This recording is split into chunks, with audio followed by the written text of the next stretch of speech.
across the UK. On DAB+, on your smart speaker, on your smart TV, and on your side. This is Talk.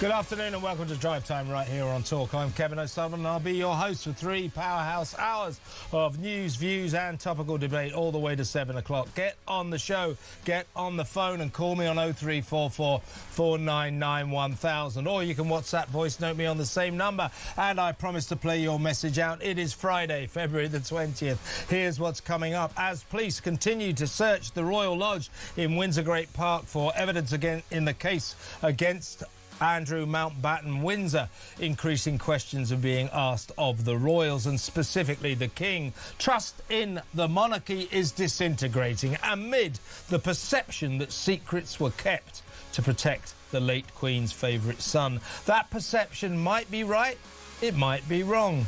But has His Majesty done enough to steady the regal ship as his family become embroiled in the worst crisis in modern history? I don't think so.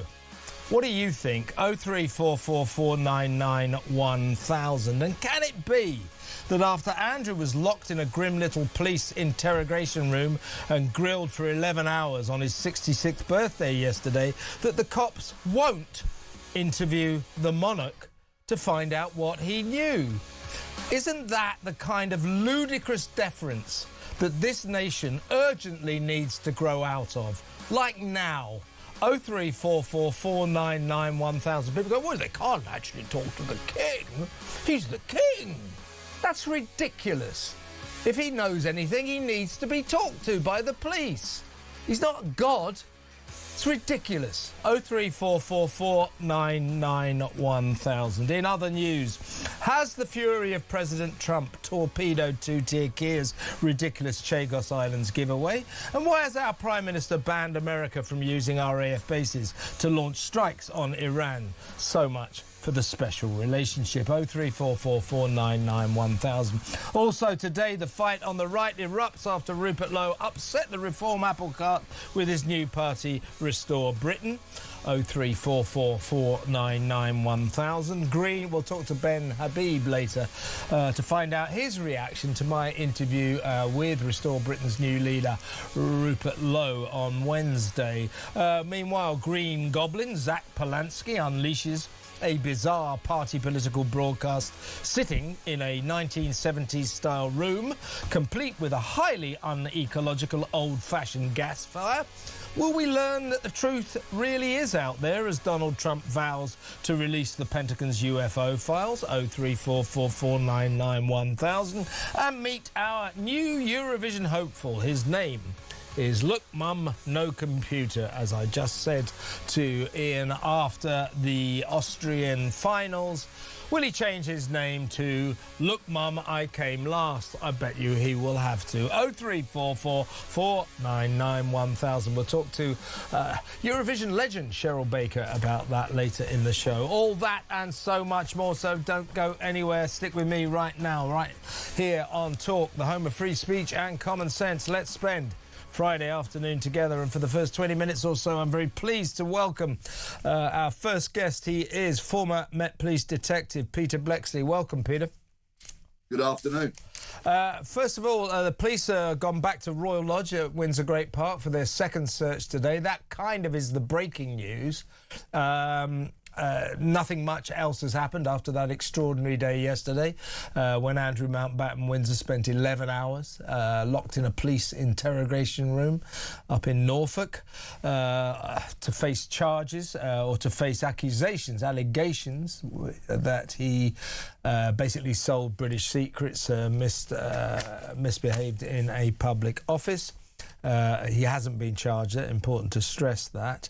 What I wanted to ask you, Peter, and as I was interviewing people yesterday about this, when I said, well, you know, obviously coppers are going to talk to Andrew Mountbatten Windsor, they're going to talk to royal staff, they'll talk to the officials, civil servants who were with him and surrounding him while he was a trade envoy during the early noughties when he's accused of misconduct in a public office, all of that. And I said, well, of course, also they'll have to talk to the king to find out what the king knows. The king must know something because, you know, at one point he must have been aware that his mother and his father and allegedly him too were helping Andrew pay Virginia Giuffre, his alleged victim that he denies this, sexually abused on 3 different continents, to pay her £12 million hush money.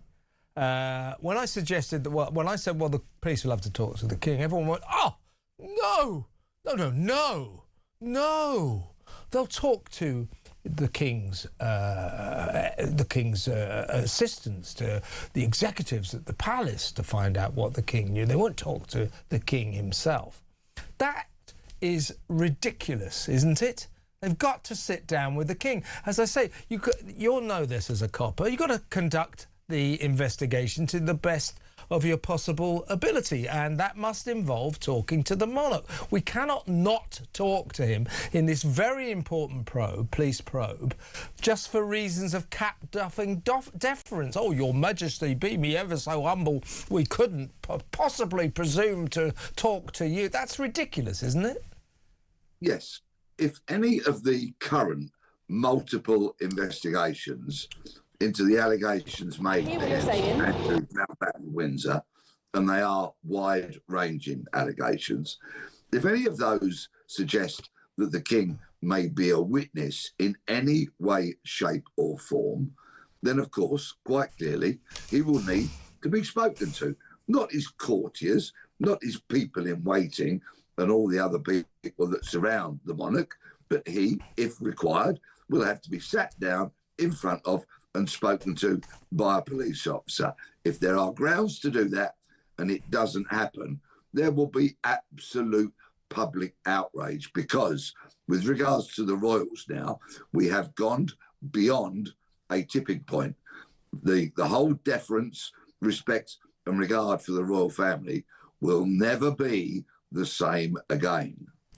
Yeah, I mean, as a copper, you know, obviously, or a former copper, I need to talk to you about the way the investigation will continue. But as a citizen of this country, as a subject of His Majesty, as you and I both are, Peter, so are many more people in this country, millions of people. I think over the past couple of days, because of Andrew, trust in the monarchy is disintegrating. I do not think the king has done nearly enough. Yesterday, he chucked his brother under the bus with that statement saying, you know, I've learnt with great concern of Andrew Mountbatten Windsor, never once using the word brother, my brother. So he put that, you know, and the law must take its course. All very good. But he needs to do more for this nation, doesn't he? Because if he's not aware that this is the worst crisis the monarchy have endured, been through in modern history, then he's more out of touch than I thought he was. Well, let's remember, the monarch in this country for a long time has held the title Defender of the Faith with regards to the Anglican faith in the UK. But Charles himself wants to be regarded as Defender of all faiths. Now, of course, if he is in such a role, then he will be obliged to tell the truth. If he knows anything, then in the eyes of the Lord, he must tell the truth. He must make that known to the police if he has any relevant information whatsoever about any alleged wrongdoing by his brother. Exactly right. Let's one other question I want to ask you about the allegations surrounding Andrew Mountbatten Windsor. You know, the accusations are stacking up on possibly something that's far more serious, not to undermine the seriousness of potentially selling British government secrets. misconduct in a public office, that in itself can carry a sentence of life in prison. So that's a very serious offence. But Gordon Brown, the former Prime Minister, is leading the charge to have the Prince, or the former Prince, investigated for allegedly being involved in Jeffrey Epstein's sex trafficking racket.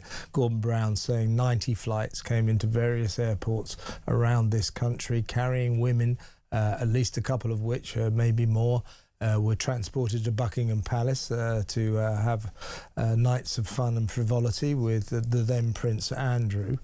And after all of this, so that is looking bad for him as well. So that needs to progress as well, that kind of investigation. But after all this, in order to shut Virginia Giuffre up, the royal family got together and gave Andrew £12 million to give to Virginia Giuffre, not to go to civil court in New York. In other words, they gave her £12 million hush money. I think that was a terrible decision. And should that investigation become official, and I think it will fairly soon, again, the king is going to need to be spoken to with a view to why the royal family gave Andrew that money to shut up a victim of Jeffrey Epstein. Well, I think these very serious allegations about women potentially being into the UK for sex are being pursued. I'd like to hear some more noises from the police services that are apparently doing that. I'd like to know exactly where they are, as much as they can tell us with those investigations. If indeed people have been trafficked against their will, and that for me is going to be the real deciding factor here. If women have been trafficked into the UK against their will for the purposes of engaging in sex, then that is an incredibly serious crime, understandably so. And so if any such allegations were ever proven, it would be absolutely seismic in regards for the royal family, who I do think have a lot of questions to answer. But I think there's another storm brewing for the often beleaguered Metropolitan Police, because let's not forget, they have supplied close protection officers to Andrew Mountbatten Windsor for decades. It is absolutely ridiculous to think that close protection officers do not know where some of the metaphorical bodies are buried, so to speak. They must have looked the other way. They must have known. And these officers should be compelled to come forward and tell what they know. And if they do not, this story is not going away. This story will run and run and run until every stone in every dark corner has been turned over. And the Metropolitan Police need to get in front of the curveball, so to speak, and get their officers speaking. They know, they must tell. Yeah, and let's not forget that every time he went to Pedo Island, Little St James, Epstein's private Caribbean island, where God knows what went on, he was accompanied by Royal Protection detectives. So, they must have stories to tell. And if they were keeping secrets as well as the royal family, as a lot of people are saying, yesterday wasn't the end of the royals' problems. It was just the beginning.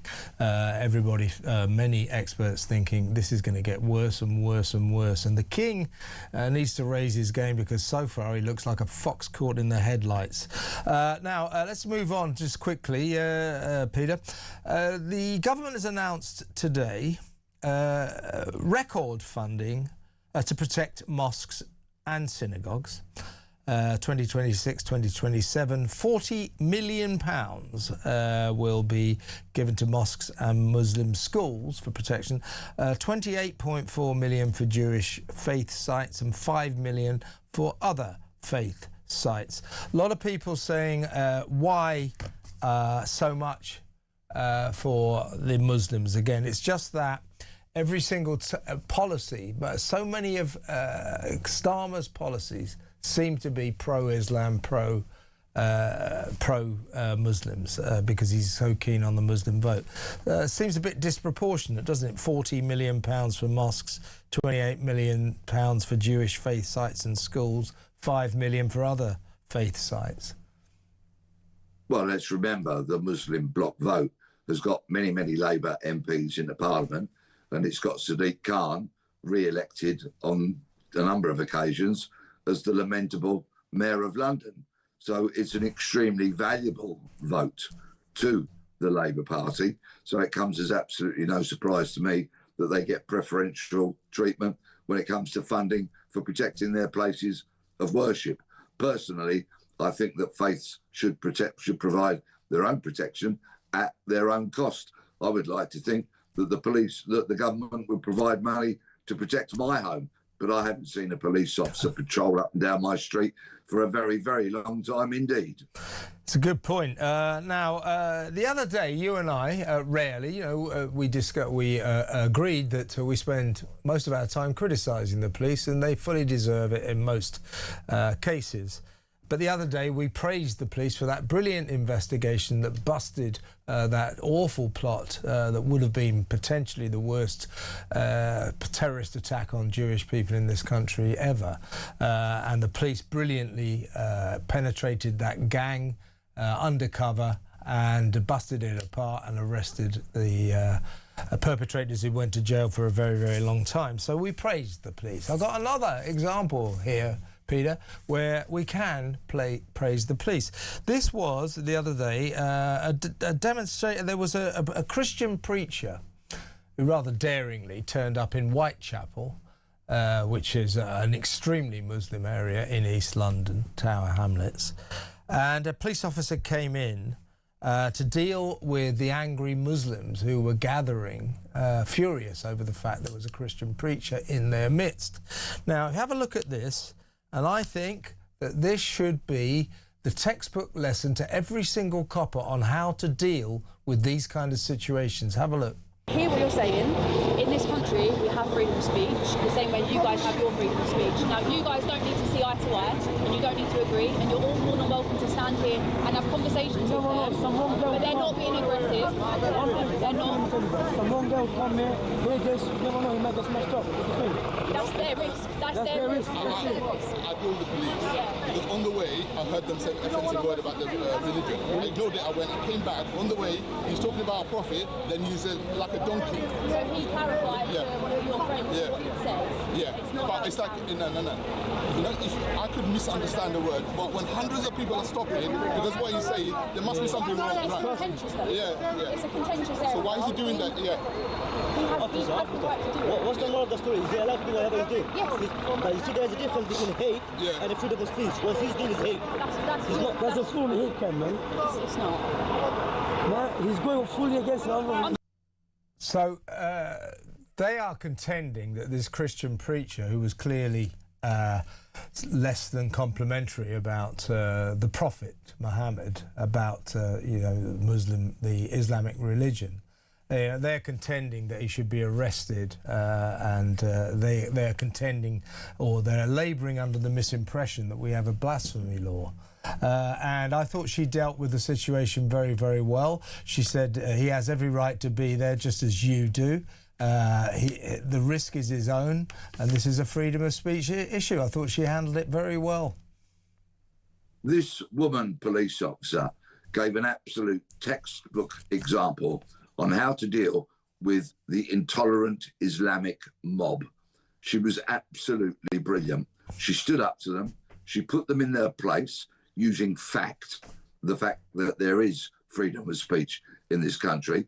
And she displayed far more courage, far more knowledge of the law, and far more resolve than former Chief Constable Craig Guilford in West Midlands ever did. She is the finest of examples to police officers, the length and breadth of this country, to stand up to those who want to close people down, who want to deny people the right to say something when it doesn't suit them. Quite frankly, that police officer was brilliant. Totally agree. And those guys, they've got to learn. I would not advocate going down to Tower Hamlets to Whitechapel and saying, the prophets, they said that this guy said the prophet's a donkey. I would not advocate that. And I wouldn't advocate it for safety reasons, but also because, you don't want to insult people's religion. But what they need to learn is that is not against the law. We do not have blasphemy laws for any religion, including Islam. And the copper there, the lady copper, I thought she handled it brilliantly and told them this is a freedom of speech issue and he has every right to say what he has to say, and the risk he put himself up is his decision. With you all the way, Pete. Good to talk to you as always. Have a great weekend. Peter Blexley there, former Met Police detective. We'll go back to the royal story. We're not going to do the royal story all day, by the way. It is a very important story, but not that much has happened today. But it will be interesting to talk to one of our eminent royal authors, old friend of mine, Robert Jobson, next. So still with the Andrew story next, then we'll get on to the Chagos. So stick around.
Good morning to you. This is Tour de Home of Common Sense with me, Julia Hartley-Brewer. Just breaking news in the last couple of moments. Extraordinary news. Not just that the police have arrived at the Sandringham estate where Prince Andrew, as was now Andrew Mountbatten Windsor, is currently living since being thrown out of the Windsor estate. The police have arrested Andrew Mountbatten Windsor. It's an extraordinary revelation. And certainly what's been contained in the Epstein files as released in the last few weeks. It's his 66th birthday today.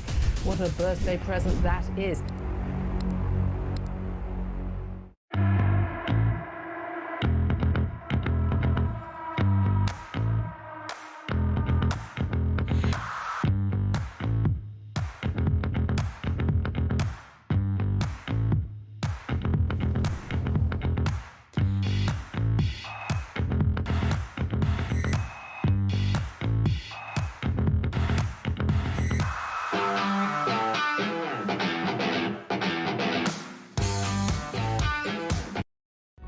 Across the UK, on DAB+, on your smart speaker, on your smart TV, and on your side. This is Talk. Welcome back. Let's go straight over to my next guest. He is the royal editor, best-selling royal author, great journalist, Robert Jobson. Hi, Rob. Hi, Kevin. I was just saying earlier, there's something extraordinary in what's going on here. I mean, we, of course, know all about the predicament of Andrew Mountbatten Windsor, 11 hours in a police interrogation room yesterday, came out cowering in the back of that car. That in itself was a mistake. He should have stood up strong. Yeah, absolutely. Sat up strong, you know, but be a man about it. But that was not a good look. But along the way, so the King issues that perfunctory statement yesterday and says, oh, we'll cooperate fully. When I suggested to a few of my guests yesterday, well, the police will have to sit down with the King to find out what he knew, what he knows. I was like, oh, no. They won't actually, the police won't actually talk to the king. They'll talk to his courtiers, to his officials, to his executives. They won't actually sit down with the king. Well, I would suggest, A, that it's absurd if they don't, and B, this is exactly the kind of antiquated deference that this nation needs to snap out of, indeed grow out of. Wouldn't you agree? Well, if they don't sit down with the king, you could end up with a similar problem they had with the Burrows, where they didn't sit down with the Queen, and the Queen then remembered that she had a recollection that the Barrow had actually told her what was going on and that he was keeping stuff for safe storage, and the whole case collapsed, costing the taxpayer hundreds and hundreds of thousands of pounds. So the only problem with interviewing the king will be that he can't give evidence in his own court because the court's brought in his name. But they can certainly ask questions, and why shouldn't they? Indeed. And there's one big thing, though, Kevin, is this whole thing about this money that was paid to Virginia Giuffre. The Sun ran the story. We've just had David Dimbleby, the doyen of BBC Broadcasting, questioning this on the World at One. The fact is, who paid that money? I think we have a right to know, because did it come from our money? Or, it's 12 million quid was paid to this poor girl. And why was it paid to her? And now there was whisperings after the Sun ran the story that it was partly the Queen, partly Philip, and a bit for the King. They were whispering saying, it wasn't for the King. Well, we need these things carried, on the record, really, and stop the whispering. Yeah, I think that I've been saying all along that the epicentre of the scandal engulfing the royal family is that 12 million quid. Of course, that isn't anything to do with the current it's not investigation, but that a lot of money. But it is. But that is hovering in the wings. I mean, the 9 police forces are investigating Andrew's alleged activity, potential involvement in Epstein's sex trafficking racket. Flying 90 girls into the country and paying off one of Epstein's victims, hush money, 12 million quid, by the royal family, was a terrible, terrible decision, and B, we need to know where that money came from. The King was quick to deny last week. Well, he didn't officially deny it, you see. Well, it was the sources and all that. It was not denied. Because Andrew Lowney, the author who wrote Entitled, he said to me, if the King is saying that, he said the King is lying. Now, clearly the Sun ran it, and they thought that they knew it was true as well. Yeah. So if the King contributed to that, I mean, the two other benefactors, if you like, are no longer with us, the Queen and Prince Philip. But if the King contributed to that money, then he's in a world of trouble. But that even if he didn't, the royal family, I think this will be, the worst, the epicentre of the crisis engulfing them. That money, they gave money, hush money, to a victim not to reveal Jeffrey Epstein's sordid secrets. That is a dreadful thing for them to have done, and the King is going to have to explain it.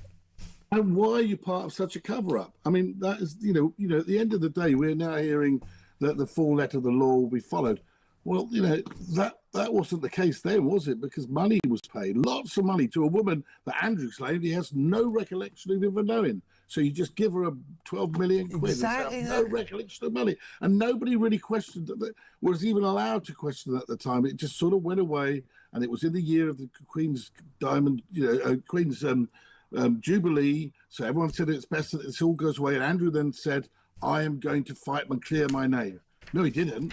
He didn't clear his name. He just paid 12 million quid to this girl, who ended up killing herself.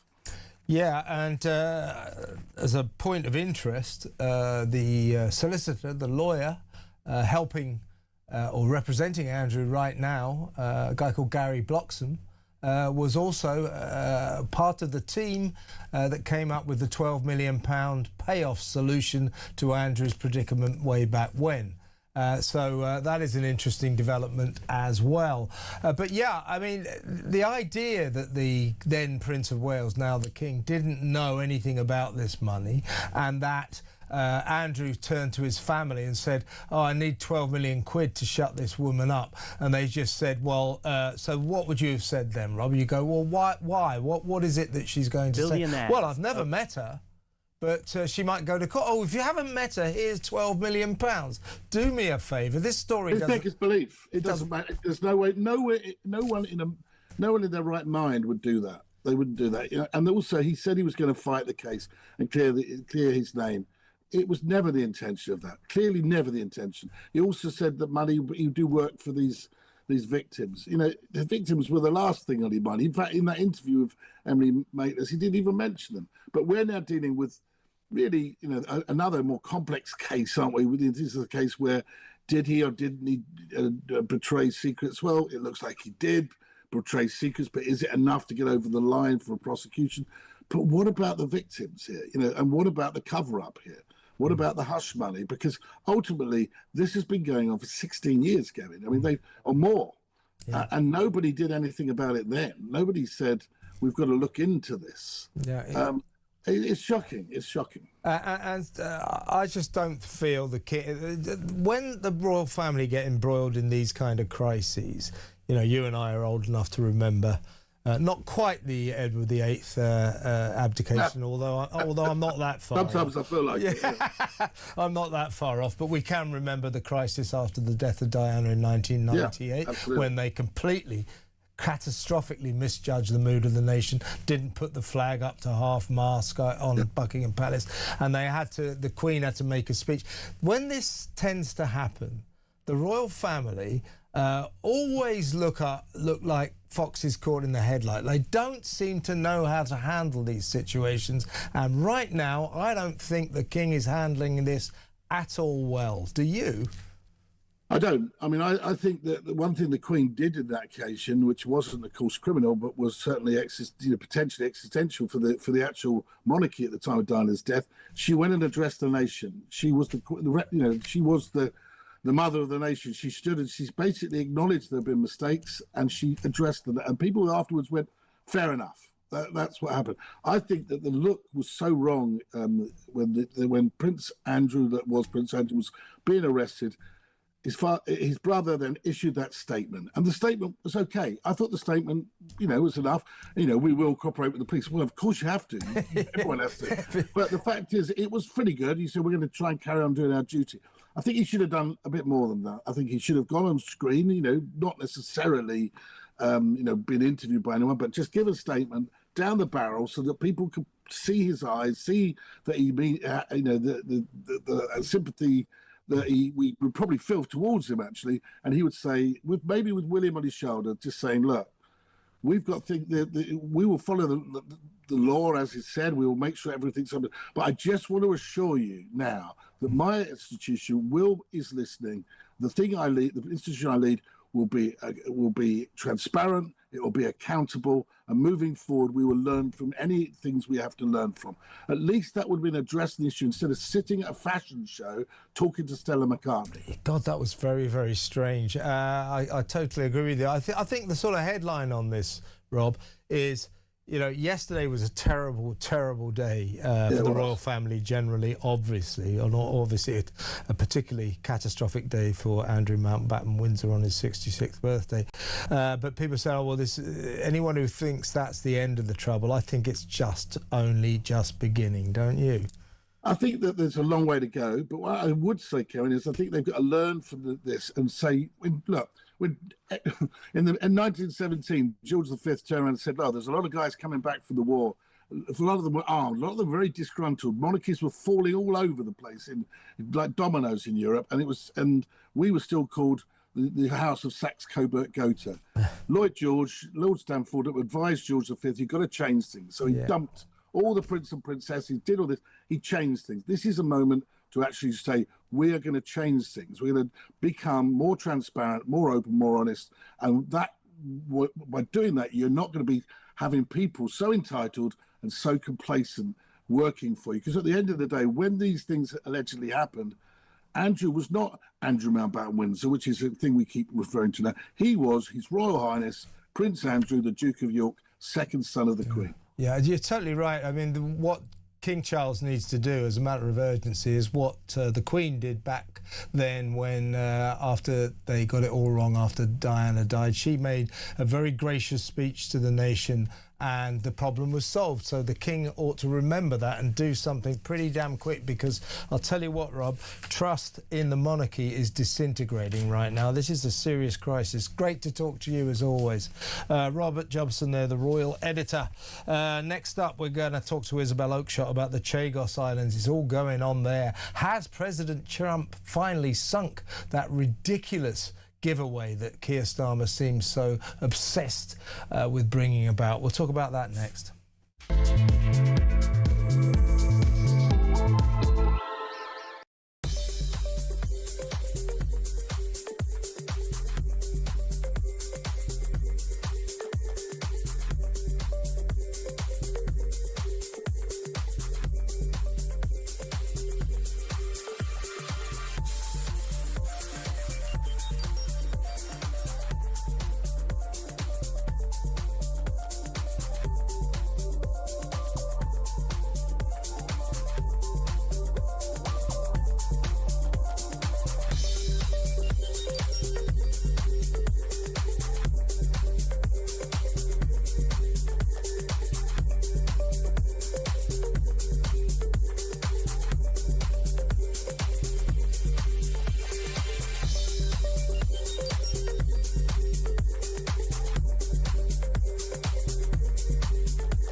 Across the UK, on DAB+, on your smart speaker, on your smart TV, and on your side. This is Talk. Welcome back. Let's talk about the Chagos Islands. It's all going on. You know, President Trump a couple of days ago tweeting, no. I mean, he keeps flip-flopping on this. You know, he said, no, it's a great, it would be an act of great stupidity. The next thing we know, he said, no, he's approved it. That is us ludicrously giving the Chagos Islands, the very strategic territory or the archipelago in the middle of the Indian Ocean with a strategic military airstrip, Diego Garcia, giving that to China's best friend, Mauritius, for no particular reason, and for the privilege we will have to pay them £35 billion. No one can quite work out what the hell that is all about. Then he said apparently approved it, and now he's disapproved it. Partly we're learning because, for reasons that escape me, Keir Starmer, two-tier Keir, has endangered the special relationship by banning America from using RAF bases to launch strikes on Iran. Let's talk to Talk's international editor, Isabel Oakeshott. Isabel, I mean, you heard that sequence of events. At the moment, the president is disapproving. Let's just talk about that at the moment. As I understand it, we have a treaty. If America does not approve of us giving away the Chagos Islands, we're not allowed to do it. Well, initially, didn't ministers say that if America didn't approve of the deal, then it wouldn't go ahead? Simple as that.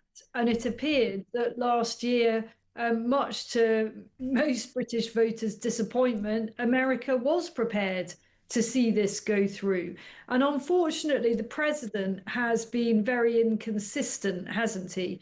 You know, initially, there was a great deal of hope that he would veto this completely bizarre and self-harming deal that the Prime Minister apparently seems determined still to push through. And then Trump came out after Davos and said, actually, it's not such a good idea after all. We then heard that nonetheless, the US administration wasn't going to block it. And then came this latest intervention in the last 36 hours with Trump going completely tonto about it again. Where does that leave us? I think it leaves an awful lot of water yet to flow under the bridge before we know how this is going to play out. I can't predict it at this point, but it does seem that this is the ditch that Keir Starmer is prepared to die in. I mean, but again, I know we've talked about this before, but you know, why? Why? I mean, I heard you this morning on Mark Donan's breakfast show responding to Tobias Ellwood, former Defence Committee Secretary. Chairman. And Tobias, I heard Tobias as well say, oh, no, you don't understand. We do actually have to give away the Chagos Islands, you know, because of international law and because of complications involving the Middle East. And it's like, well, no, we don't. No, we don't. It's nonsense. Show me the law. Show me the law that requires any country not only to give away its sovereign territory to another country that has never held that territory, but also to pay multi-billion pounds for the benefit of doing so. I want to see that law. No one is going to show me that law because it simply doesn't exist. It is a complete and utter fabrication that we are obliged by binding treaties which, if we were to breach them, would result in the UK somehow becoming an international pariah. That just isn't the case, is it? It's a nonsense. This is the work of a bunch of human rights lawyers, many of whom are doing very nicely indeed, thank you, from all the fees that have been racked up on this shameful sellout. Yeah, exactly. And I think Labour MP Graham Stringer, the veteran Labour MP Graham Stringer on our show earlier in the week, and he just said, well, why are these British human rights lawyers, Keir Starmer, Richard Herman, the Attorney General, and their best friend, Philippe Sands, who's a human rights lawyer who's been working for Mauritius, British lawyer working for Mauritius. He's had his fingers in an £8 million pot, so he's doing very nicely about it. He was saying, why are they so obsessed with working against the interests of Britain? And if they're interested in human rights, he said, what about the human rights of the Chagosians, who were kicked off their land and now are being traded off as if they don't exist? The majority of Chagosians do not want to be given to the Mauritians. And Graham Stringer said, why are they doing this? What is this obsession? Is it just that these strange automaton men, this trio of human rights idiots, are so enthralled? They worship to international law. They worship it so much that it is more important to them than anything else. Because if that is the case, that is another reason why Keir Starmer is not fit to be our Prime Minister. He should think about the interest of this country and not be obsessed with international law and give away the interests of this country. It's absurd, isn't it?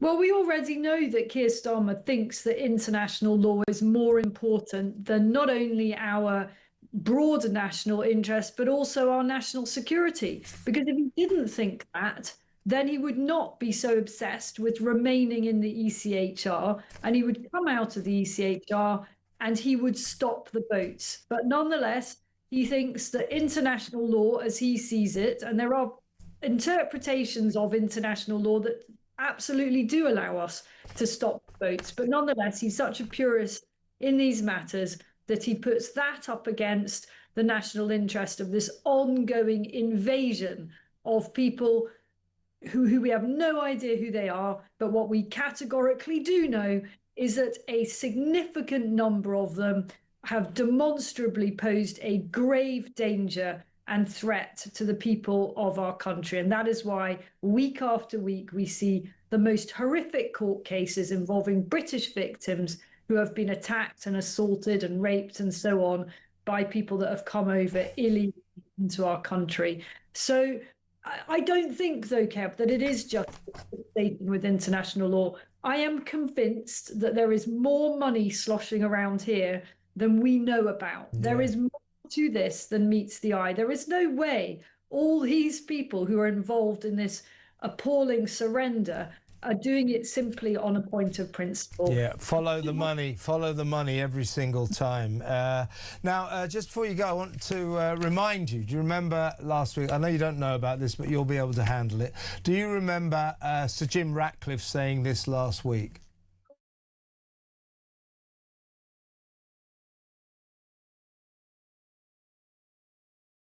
Huge levels of immigrants coming in. I mean, the UK is being colonised.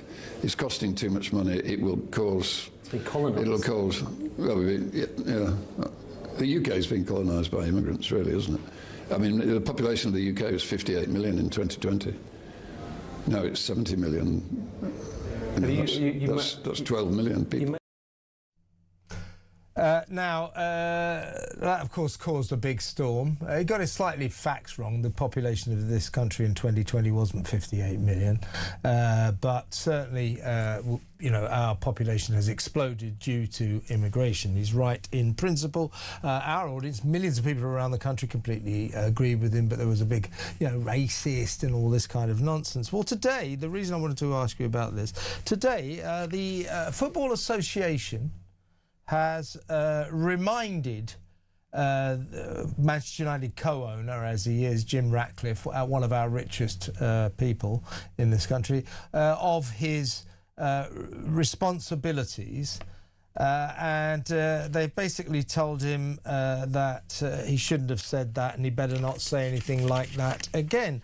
Well, now, let's get this straight. Jim Ratcliffe did not apologise for what he said, despite what the government tried to pretend. They said, oh, yeah, we demanded he apologise, and he did. No, he said, I apologise if I offended anyone. He didn't retract his statement. He didn't apologise for the contents of his statement. But my point is, the Football Association, what the hell has it got to do with them, what Jim Ratcliffe believes as a private citizen and, interestingly, as one of our richest men and a co-owner of a football team? What the hell has it got to do with them? How dare they? Well, nothing. I mean, he doesn't work for the BBC, does he? I mean, it's just nothing to do with them at all. This is the Football Association. Yeah, exactly. Yeah, I mean, it's not like he's supposed to. He doesn't have a duty of impartiality, does he? And in any case, this wasn't a question of bias or anything else. He's entitled to say what he wants to say. And many people entirely agree with the sentiment of what he was saying in that interview. The reality is the UK has changed in many parts of the UK almost beyond recognition. And the language he chose to use for that was colonised.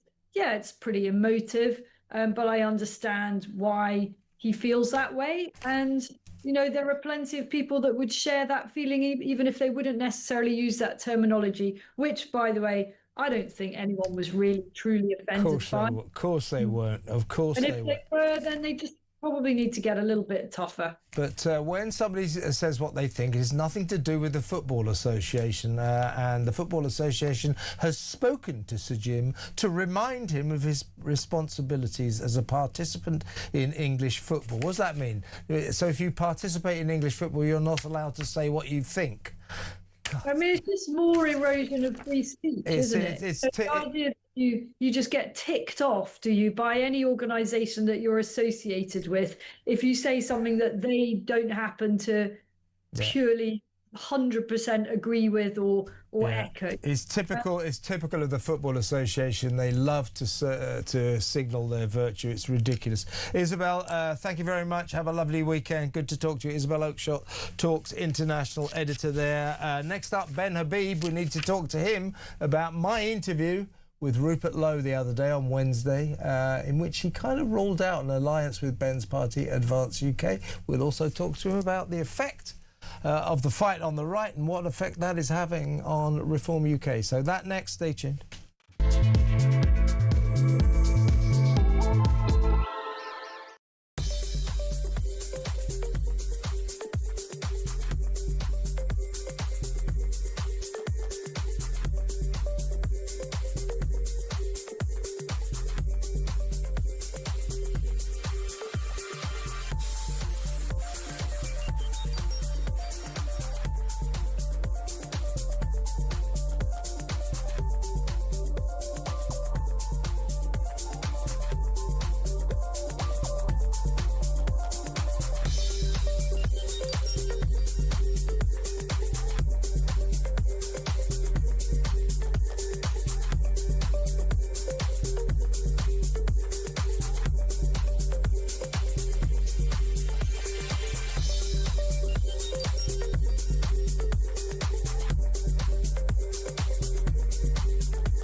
But, you know, as a journalist, I'd like to see the King arrested. Not because I don't like him or anything like that, but it would just be a hell of a story, wouldn't it? Yeah. Can he actually be arrested because it's His Majesty's court? No, he can't. I thought that he can't within the law. I think he can be arrested.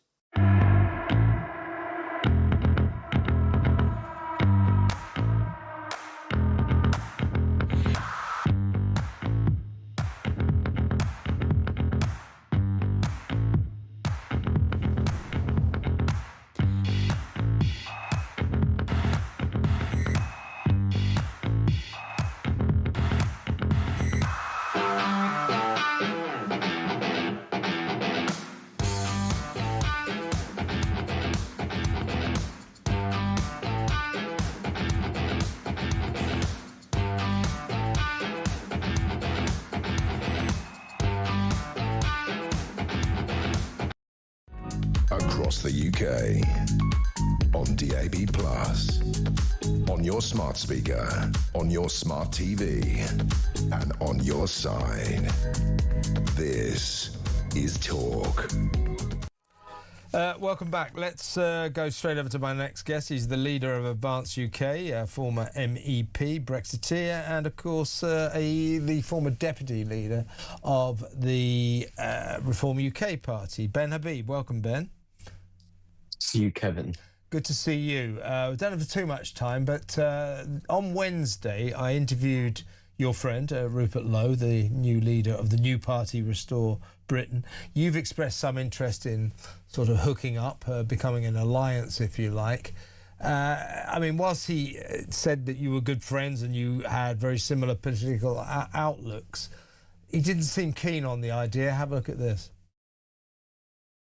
Whilst Ben and I get on very well, and you've never seen me say anything rude about Ben, he was very supportive of us yesterday when Nigel was rude, and we are talking, but any merger or any form of, if you like, aggregation brings with it quite a lot of risk.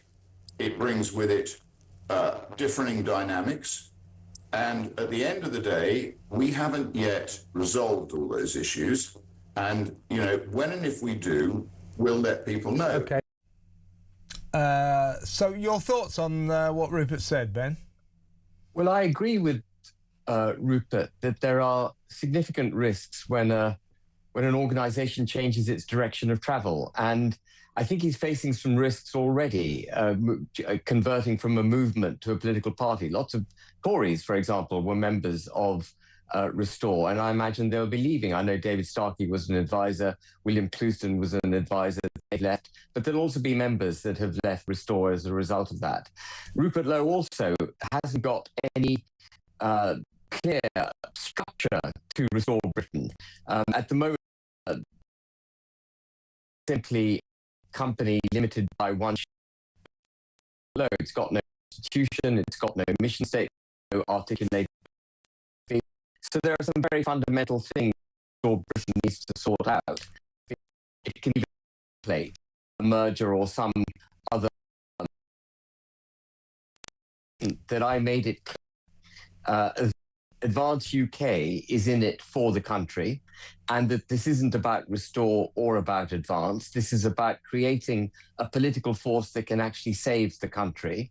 And it was with that in mind that I put out a piece to camera last Saturday, nearly a week ago now, in which I said that if there was a merger, that we would contemplate open discussions, contemplate it, and that I wouldn't let my personal position stand in the way of a merger. But I agree with Rupert, Restore Britain has a long way to go before probably it can consider anything, because it's very much in its nascent formative stages, and it's changing direction dramatically from what it was before. Point taken. What about Reform UK? Reform UK are responding, they're calling this the fight on the right. There's your party, there's a Restore Britain. So it's fair to say there's a sort of slight splintering and fracturing of the forces of the right, and not forgetting the Tories as well. Yeah, let's not forget the Tories, technically on the right. I try to, but it's not that easy. But Reform UK seem to be, I'm not saying Nigel Farage has said this in particular, but Some people in Reform UK are sort of trying to accuse Rupert Lowe and Restore Britain of being a sort of bunch of ethno-nationalist Nazis who want to, deport people who were born here and so on and so forth. They seem to be lashing out furiously. Does that indicate that Reform UK are very rattled by what Rupert's done and indeed what you're doing? Undoubtedly, Reform UK is rattled. But I see this debate that's taking place on the right-hand side of politics, the emergence of Advance and the emergence of Restore, as a necessary debate, a necessary scrap, if you like, for the nation's heart and support. What we need to do on the right-hand side of British politics is actually establish what it is that we collectively believe that the British people and that the British people will support that's required to save our country, to return our sovereignty and our prosperity. And that debate is playing out in real time, including by the establishment of new political parties. And so we have to have this debate. Reform, by its own admission, is effectively, going to the centre, going to the left. Farage is on the record saying that by the time the general election comes, they'll be to the left of the Tories. I mean, try and imagine that for a second. That's on the record. To be communist.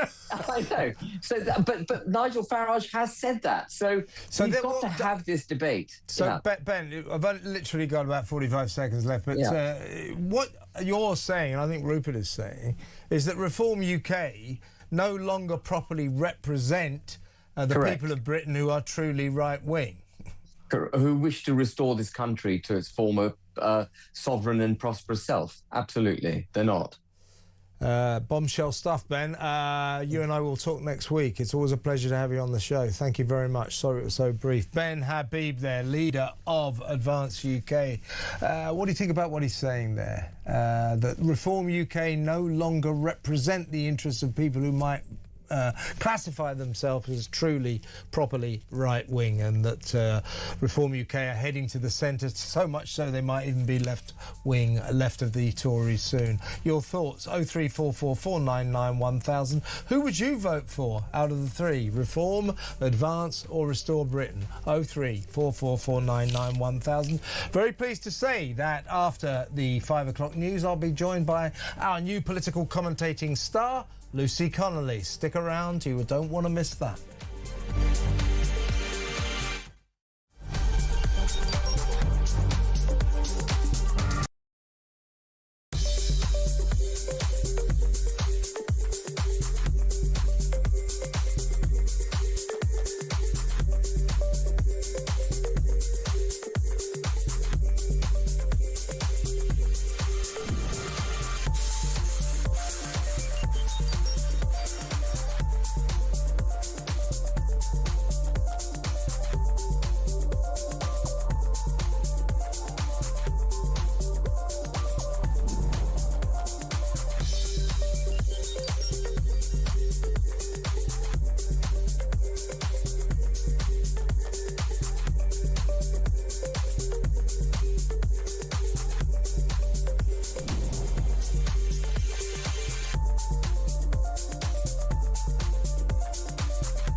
across the UK, on DAB+, on YouTube, on your mobile, and on your side.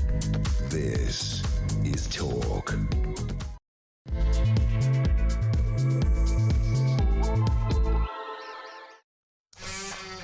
Welcome back. This is the second hour of this very special edition of Drive Time. In a little while, I'll be talking to Ross Clark about this really bizarre Green Party political broadcast by Zach Polanski, David Paulden, that's his real name, sitting in this 1970s style room right next to a very unecological, old-fashioned gas fire.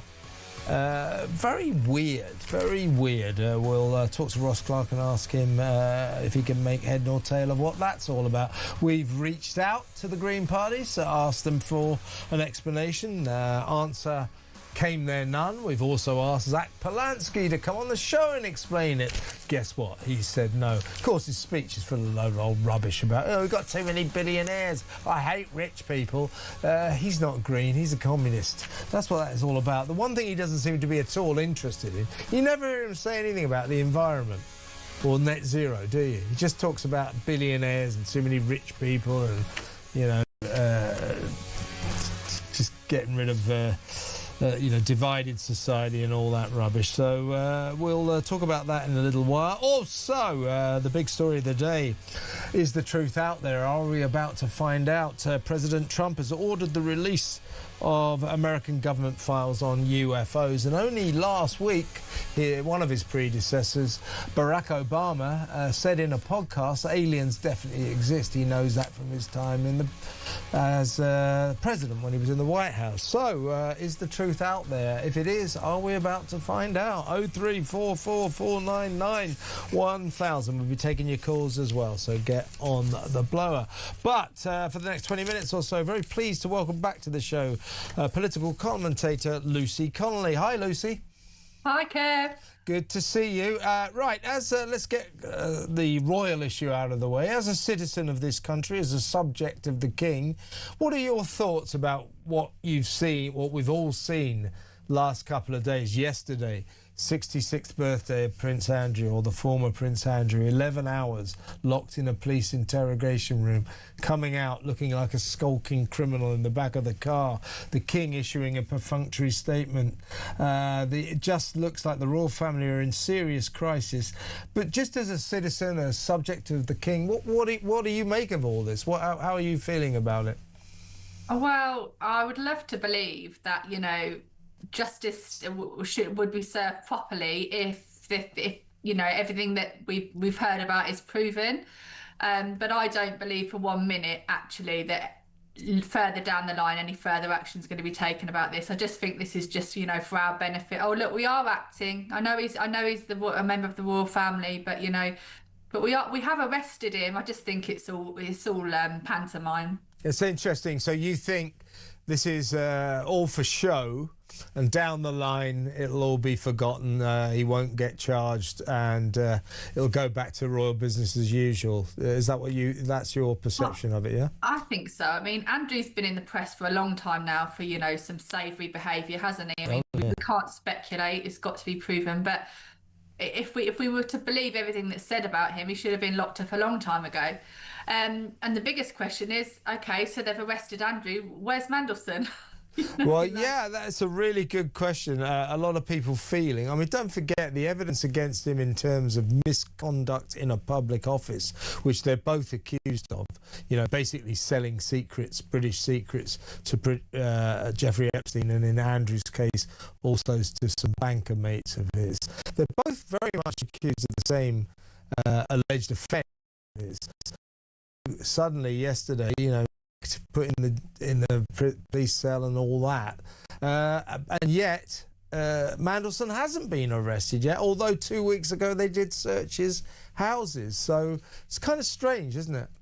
Yeah, it's strange. And I mean, I don't understand what they think they're really going to find in Prince Andrew's house either. I mean, he's hardly going to leave. Well, you'd hope that he wouldn't be stupid enough to leave any Well, files actually, or Lucy, I'm evidence. going to have to pull you up there. I think he could easily be stupid enough to do Well, that. quite But I know what you mean. I know what you mean. He's moved out. You know, what's going to be left? They're searching the Royal Lodge today. He moved out, what was it, 2 weeks ago? So what's going to be waste left? of taxpayers' money, isn't it? Pantomime. They're not going to find anything. Yeah, exactly. Very good point. Let me ask you a couple of other questions. What do you think about the Chagos Islands? What's going on there? Because President Trump has once again today announced that he doesn't approve of us giving away the Chagos Islands to Mauritius, China's best friend. And so the deal looks like it could be off again, that it might be sunk. And yet Keir Starmer and his human rights lawyer mates seem absolutely determined to give this territory, this strategic territory, to China's best friend, Mauritius. And this is the bit that I can't get my head round. We're going to give them, here, you can have these islands. They don't particularly want them, by the way. You can have these islands. And by the way, when we give you these islands, we'll also give you £35 billion. It's like going to a car showroom and saying, yeah, I'd like to buy that £50,000. I'd like to buy that Jaguar, brand new Jaguar. You, the dealer, have to give me 50 grand. It doesn't make any sense, does it? None of this makes any sense. I mean, I don't claim to know a lot about the law and the Chagos Islands, but I did do a bit of digging last week, and I did notice that another name keeps appearing, our friend Lord Hermer, and obviously his there's another lawyer, isn't there, that's apparently bezies with Philippe Sands. He lives near me in North London. He goes to the same, a lot of money. Yeah, next time he goes to the same pub that I go to. So next time I see him, he can buy a round, because we understand he's taken a share of an £8 million pot. The thing about these kind of deals, Lucy, always follow the money.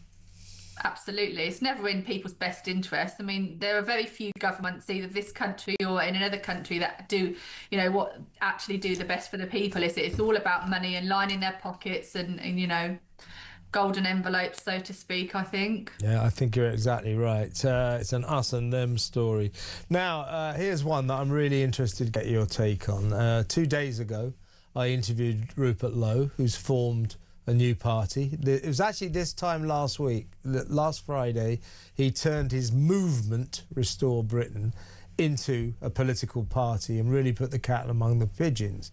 So this has caused a definite fracturing of the right. You've got now, of course, Ben Habib's party, Advance UK, Restore Britain.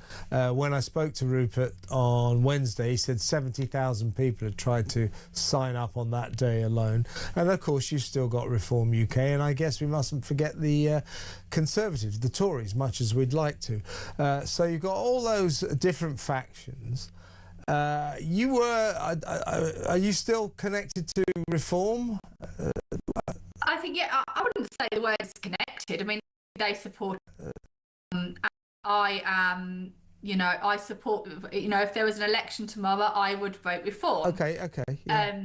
So, I mean, I equally adore Rupert. I think he's a great guy. I think he's a gent, and I feel a little bit torn, to be honest, because obviously Nigel and Richard supported me, as did Rupert Lowe. They supported my family while I was in prison, and they were all very good to me. My kind of, not issue, I have no issue, and I know I wish Rupert all the best, and I think, I wouldn't be sad if he was our Prime Minister tomorrow, put it that way. Mm-hmm. But I think realistically speaking, if, there was a general election tomorrow, the fact of the matter is, at this moment in time, Restore are not in a position to win an election. They don't have the MPs, they don't have the councillors, they don't have the, the infrastructure, so to speak, to be able to do that. And we all surely want the same thing. We want this government out and a more sensible, centrist, right-leaning, even centrists would do right now, government in. Somebody that's going to, work for all of us, not just the, the extreme left and the communists, which is currently what's going on at the minute. So you know, I've always said it's a real shame that Nigel and Rupert have fallen out. You know, I don't approve if you know, Nigel treated Rupert badly. I don't approve of that, because I think Rupert is a good guy with good intentions. But realistically, Reform are in a much better position to win an election tomorrow. They've got more momentum. Nigel's a great PR guy. You know, he knows how to, you know, get the votes and get people voting for him. What I really hate, and what I've seen a lot since Rupert launched Restore as a political party, is the divide between the people that are, you know, are supposed to think like you and I. You know, I know Twitter's awful anyway, but all they've done is, you know, rip into each other and slag each other off and call each other names over which party they're gonna you know, vote for. I mean, why does it have to be like that? Why can't we just be a little bit more united and accept that some people are gonna, you know, be side Nigel and some people are gonna be side Rupert? I mean, I think Ben's kind of gets, again, Ben's always been, you know, great towards me and I like him, but I don't think, again, Ben, he's got any kind of momentum, and he certainly wouldn't be in a position to win an election anytime soon. So, you know, we have to look at the bigger picture here and what's best for the country and what's best for, you know, our children and our futures. And, you know, in my opinion, and it is just my opinion, if there was an election tomorrow, we would all need to, you know, Adam Brooks used a good one the other day. He said, just even if you don't like Nigel, just hold your nose and vote Reform, because, you know, it's going to get us out of this mess. I don't want the vote to be split. I don't want that, you know, people that are centrist or right-leaning to be attacking each other, because it achieves nothing. But I wish them all really well, because I think they've all got some great, you know, policies and some great ideas, and I think that they both, you know, improve our you know, lives dramatically. Yeah, it's a shame, because there's definitely a personal animosity thing going on here, and it would be best for the forces of the right if everybody could get together, maybe even the Tories. So if you get Reform, Restore, Advance and the Tories together, that would be formidable. But you know politics, Lucy, you know, it'd probably be a cold day in hell before that happens. I know, but this is another change that we need in politics, isn't it? Stop behaving like children in the playground. You know, that's not what we want. You are not voted in by people like you and I to snipe at each other and slag each other off. All we ever hear from some parties is the bad about the other parties. No, we're not interested. What are you going to do? What are you going to do to improve our lives? What policies have you got? That why should we vote for you? Nobody is interested in their petty playground politics. Nobody wants to know. Grow up. You're all grown men, you know, and I think out of all of them, Kemi's the most grown up out of them. She's like, you know, she says, I'll leave the boys to their fights while I'm busy, you know, You're right. while I'm busy writing policies and getting the country back on track. Unfortunately, I think come the May elections, now they're allowed to go ahead, thank God. And again, that was Reform's doing, wasn't it? Challenging them on that. Now they're able to go ahead. I do think that there won't be a Conservative Party come May. They'll be completely obliterated, I think. Yeah, interesting. It's going to be fascinating, the May elections, but now that so many of them are back on because of the U-turn that Keir Starmer had to stage. Let me play a video, right? I'll tell you the story, right? This is, we think it happened in the last couple of days. You know where I'm sitting, if I look across there, there's Whitechapel. You're going like this, as if you can see it. No, so across there is Whitechapel, Tower Hamlets, a very, very Muslim area of London. A couple of days ago, a Christian preacher went down there and started preaching, and some members of the local Muslim community, you'd be shocked to learn they're all men, were somewhat upset by what this guy was saying. I think he was insulting the Prophet Muhammad, and of course they thought this should be against the law, and the police were called. Have a look at this female police officer delivering, in my view, a textbook lesson on how to handle this kind of situation and see what you think. Have a look at Hear what you're saying. In this country, we have freedom of speech, the same way you guys have your freedom of speech. Now, you guys don't need to see eye to eye, and you don't need to agree, and you're all more than welcome to stand here and have conversations with them, but they're not being aggressive. They're not. Someone will come here, hear this, never know, he might get smashed up. That's their risk. That's their risk. I told the police, because on the way, I heard them say an offensive word about the religion. When I ignored it, I came back. On the way, he's talking about a prophet, then he's like a donkey. So he clarified to one of your friends what he said. Yeah, but it's like, no. You know, if I could misunderstand the word, but when hundreds of people are stopping, because what he's saying, there must be something wrong. It's contentious though. Yeah. It's a contentious area. So why is he doing that? Yeah. He has the right to do it. What's the moral of the story? Is he allowed to do whatever he did? Yes. So, Lucy, that guy called the police because a Christian preacher is just off camera, allegedly called the Prophet Muhammad a donkey. Well, you know, I wouldn't advise anyone to do that. It's not very nice. You know, I can understand Muslims getting upset about that. But that guy ought to learn it's not against the law. We don't have blasphemy laws. And if you want to insult the religion of Islam, it isn't illegal. So he calls the police. And then they demand that the Christian preacher gets arrested. And that police officer brilliantly said, no, he's got his right to freedom of speech and you have yours. And they're going, well, he's put himself at risk. She said that's his decision. So I just thought that young female police officer delivered an astonishing textbook lesson on how to handle this situation, and she really understands the law. That Christian preacher, as I say, I'm not encouraging people to go into a Muslim community and say that the Prophet Muhammad is a donkey. I don't think it's a very nice thing to do at all, but these guys need to realise it's not against the law. Oh, absolutely. I completely agree with you.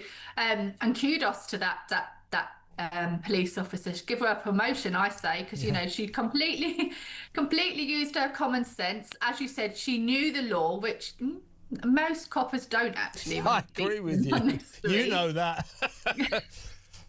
Yeah, and she just used her integrity, didn't she? And you know, I hope further on down the line we don't find out that, you know, she's been reprimanded or something ridiculous for that, because I think she handled the situation really, really well. As she said, in this country we don't have blasphemy laws. We do have free speech allegedly, and you know, and let's not pretend that we don't. You know, week in out for years now, we haven't had protests on the streets by, you know, Palestine supporters and, you know, and that's been allowed to go ahead because that is our right in the UK. We have the right to peaceful protest. We have the right to free speech. So, and they also need to remember, I think, sometimes that we, luckily, are a really, really tolerant country. And for the most, as you said, people are tolerant of other people's religions, you know, and they're allowed to, you know, build their mosques in the UK, practice their religion, and that's absolutely fine. You know, if they're doing it without, you know, any extremism, etc., they're absolutely doing nobody any harm. But you mustn't forget, they mustn't forget that we are a Christian country, you know. Yeah, officially. And we are way more tolerant than the countries that these people, their families are originally from. You know, you can't go to Muslim countries and stand in the street and preach. You couldn't go and build a church in, you know, in some of these Muslim countries. Yeah. So actually, we're far more tolerant than many countries, and that's a good thing.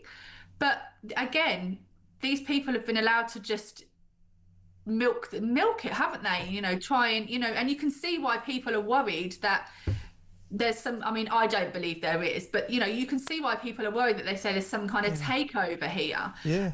Well, there are. I think there is in some areas. I think some areas we've got a lot. Tower Hamlets is a prime example, isn't it? Tower Hamlets and Birmingham. But I think the police officer did brilliantly. She understood the law that a Christian preacher's got every right to go into a Muslim area and preach the word of his religion, and I think she deserves great praise. And I think that what I find really disturbing about that video is that guy, that Muslim guy, called the police because a Christian preacher called the Prophet Muhammad a donkey. He thinks that's a crime. It's not. It's not. And therein, I think, lies our problem with some members of the Muslim community. They don't quite understand this. Not even just the Muslim community, it's all communities. Being unkind is not a crime. Yes, that we can say words that are unkind, and like you said, you wouldn't recommend it, but it doesn't, constitute a crime. Yeah, exactly. So is your old man taking you out for cheap dinner again tonight? I saw he took you out the day before Valentine's Day to save money. Did he really do that? Not to save money. We did go out the night before. He said it'll be quiet. Give him my best, won't you? And Lucy, great to talk to you. Have a lovely weekend. Lucy Connolly there with her thoughts on some of the biggest stories of the day. Let me know what you think about that Muslim guy. I mean, he called the police because a Christian preacher said something not very nice about the Prophet Muhammad. You're allowed to do that. As I say, that's not a very nice thing to do. It's a horrible thing to do, but it's not against the law. This guy thinking, he called the Prophet Muhammad a donkey. That's a crime. There's 999. Is that the police? And that's why that copper was there. Thank God she was such a great copper. She deserves great praise, and that guy needs to be told it's not against the law to be rude about the Prophet Muhammad. Don't advise it. It's not a nice thing to do, but it is not illegal. Let me know your thoughts. 03444991000. Next up, we'll show you this very bizarre Green Party political broadcast on behalf of Zach Polanski, sitting in a really weird room. We'll have a look at that next. Stay tuned.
But, as a journalist, I'd like to see the king arrested. Not because I don't like him or anything like that, but it would just be a hell of a story, wouldn't it? Can he actually be arrested because it's His Majesty's court? He can't. I thought that he can't within the law. I think he can be arrested.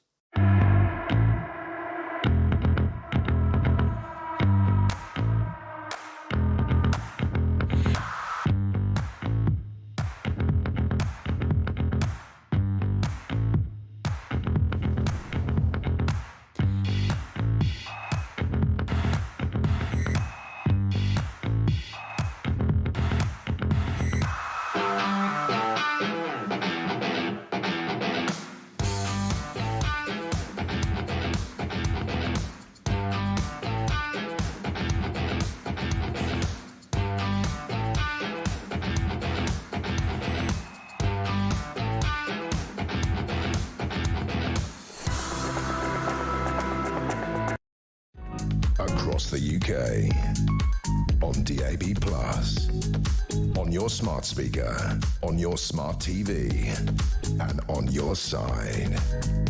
This is Talk.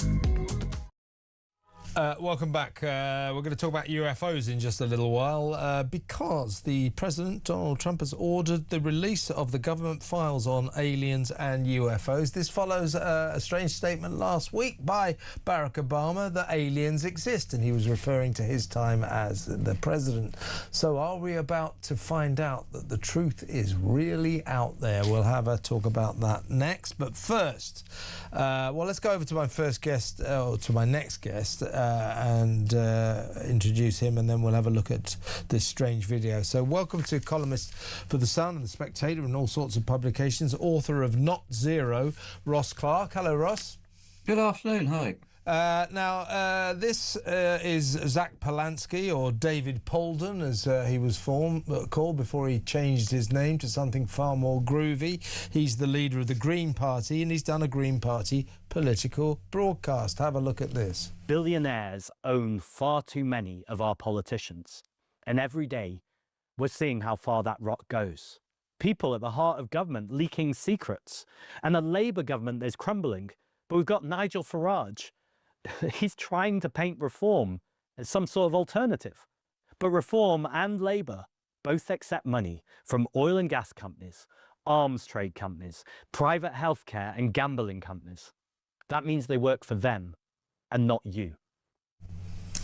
One of the things I love about the leader of the Green Party is he never talks about green issues or environmentalism or anything like that. But what we did reach out to them, as they say these days, to the Green Party to say, why is your leader sitting in a weird 1970s style room next to, I might add, an extremely unecological old school gas fire? They haven't come back to us. Why do you think Zach chose that bizarre setting, Ross? I don't know, it's weird. It's sort of like his granny's front room, or like my granny's front room, really.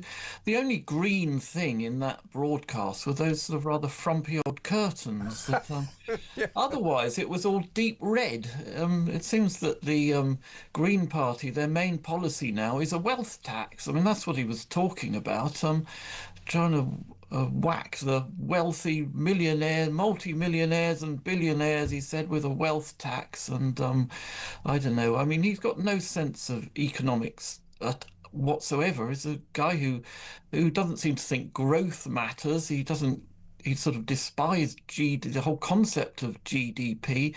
He doesn't think public debt matters. He said it was just money we owed to ourselves, and therefore it doesn't matter. And the green issues seem to have gone out the window, don't they? I mean, he doesn't ever mention it. But as I say, I suppose they'll probably in due course tell us that we put Zach into this strange room to get noticed, to get talked about. So I suppose mission accomplished. But in terms of the content of what he said, I mean, he's very furious that we have too many billionaires. Well, that's actually quite a good thing for a country, because billionaires tend to be wealth makers. They tend to employ millions of people. So his economics are just literally the politics of jealousy, aren't they? Yeah, I did a little calculation the other week. I sort of totted up how much wealth is owned by the country's billionaires, about 200 and so of them. And I thought, well, how long, if we could manage to extract all this wealth from the billionaires, leaving them penniless, how long would it keep public spending going? You know what the answer is? Go on. 6 months, and that's how long it would keep this British state going. I mean, the public spending is vastly on a different scale to the wealth of the billionaires. You cannot fund the sort of enormous public spending, close the deficit and so on only by extracting wealth from billionaires. You cannot do it. If you're going to increase public spending, you're going to have to extract more tax from the masses and the green voting masses as well. It's certainly not going to come from billionaires. He's I mean, don't forget, we all know about his other career, his earlier career of hypnotising women into having bigger breasts. So I always think that that sort of puts a question mark over his plausibility as a top politician. But what he's done with the Green Party, Ross, is, you know, he calls it the Green Party, but he's turning it into the Communist Party, isn't he?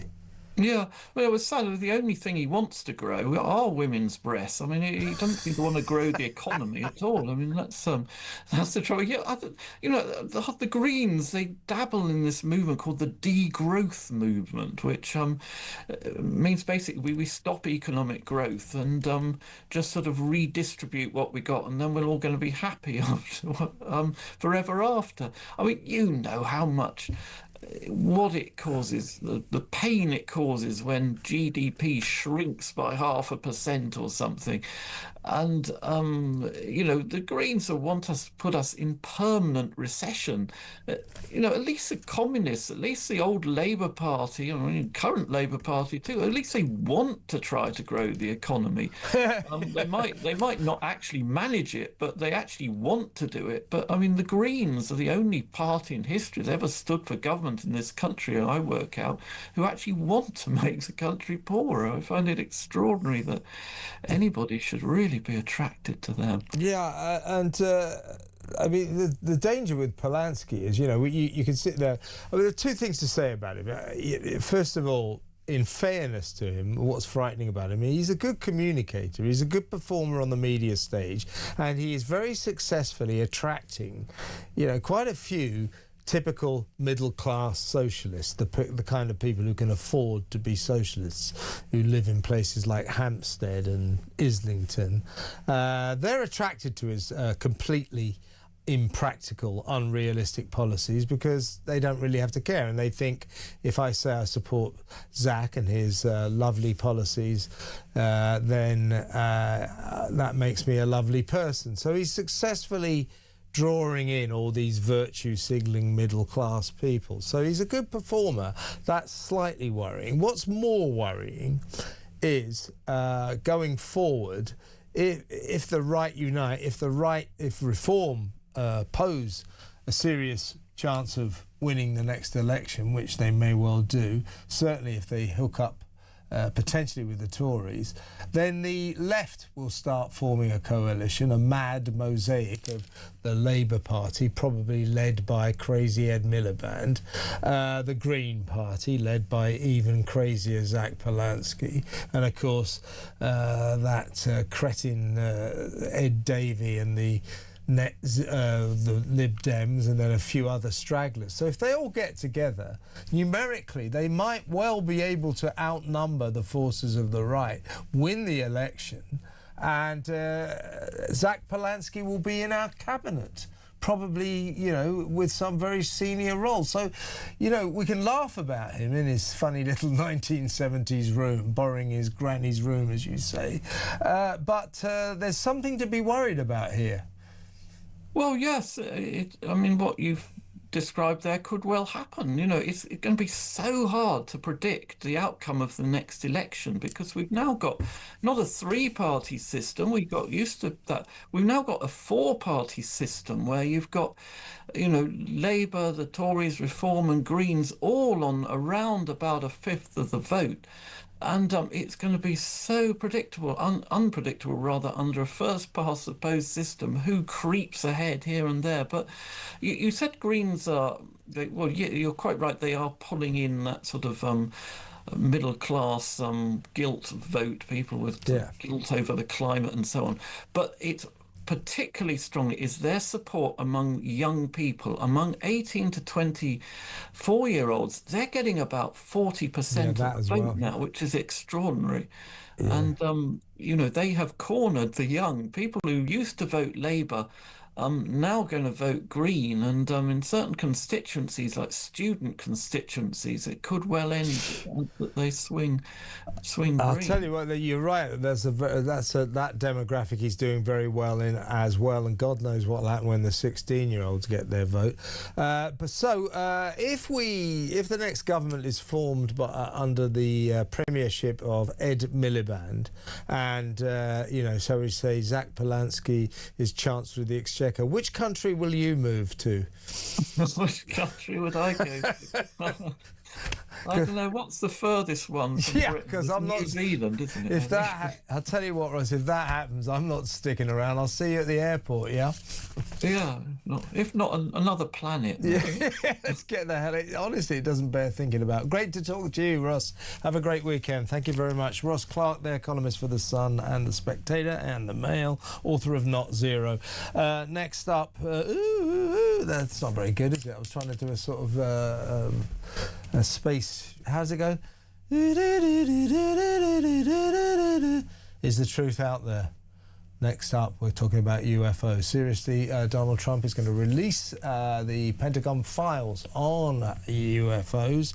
This follows former President Barack Obama last week on a podcast saying, because of what he was told when he was president, he firmly believes aliens are out there. Aliens exist. So do they?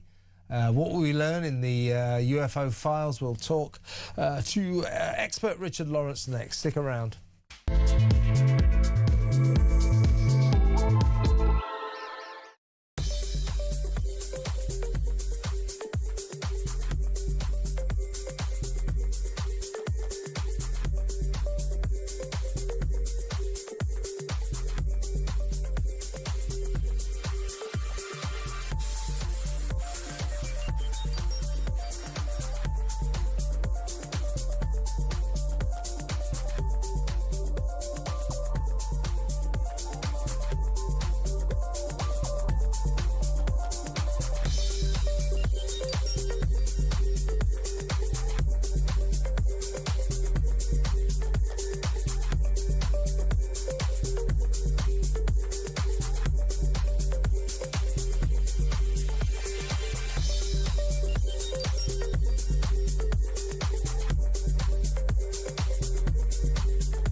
Across the UK, on DAB+, on your smart speaker, on your smart TV, and on your side.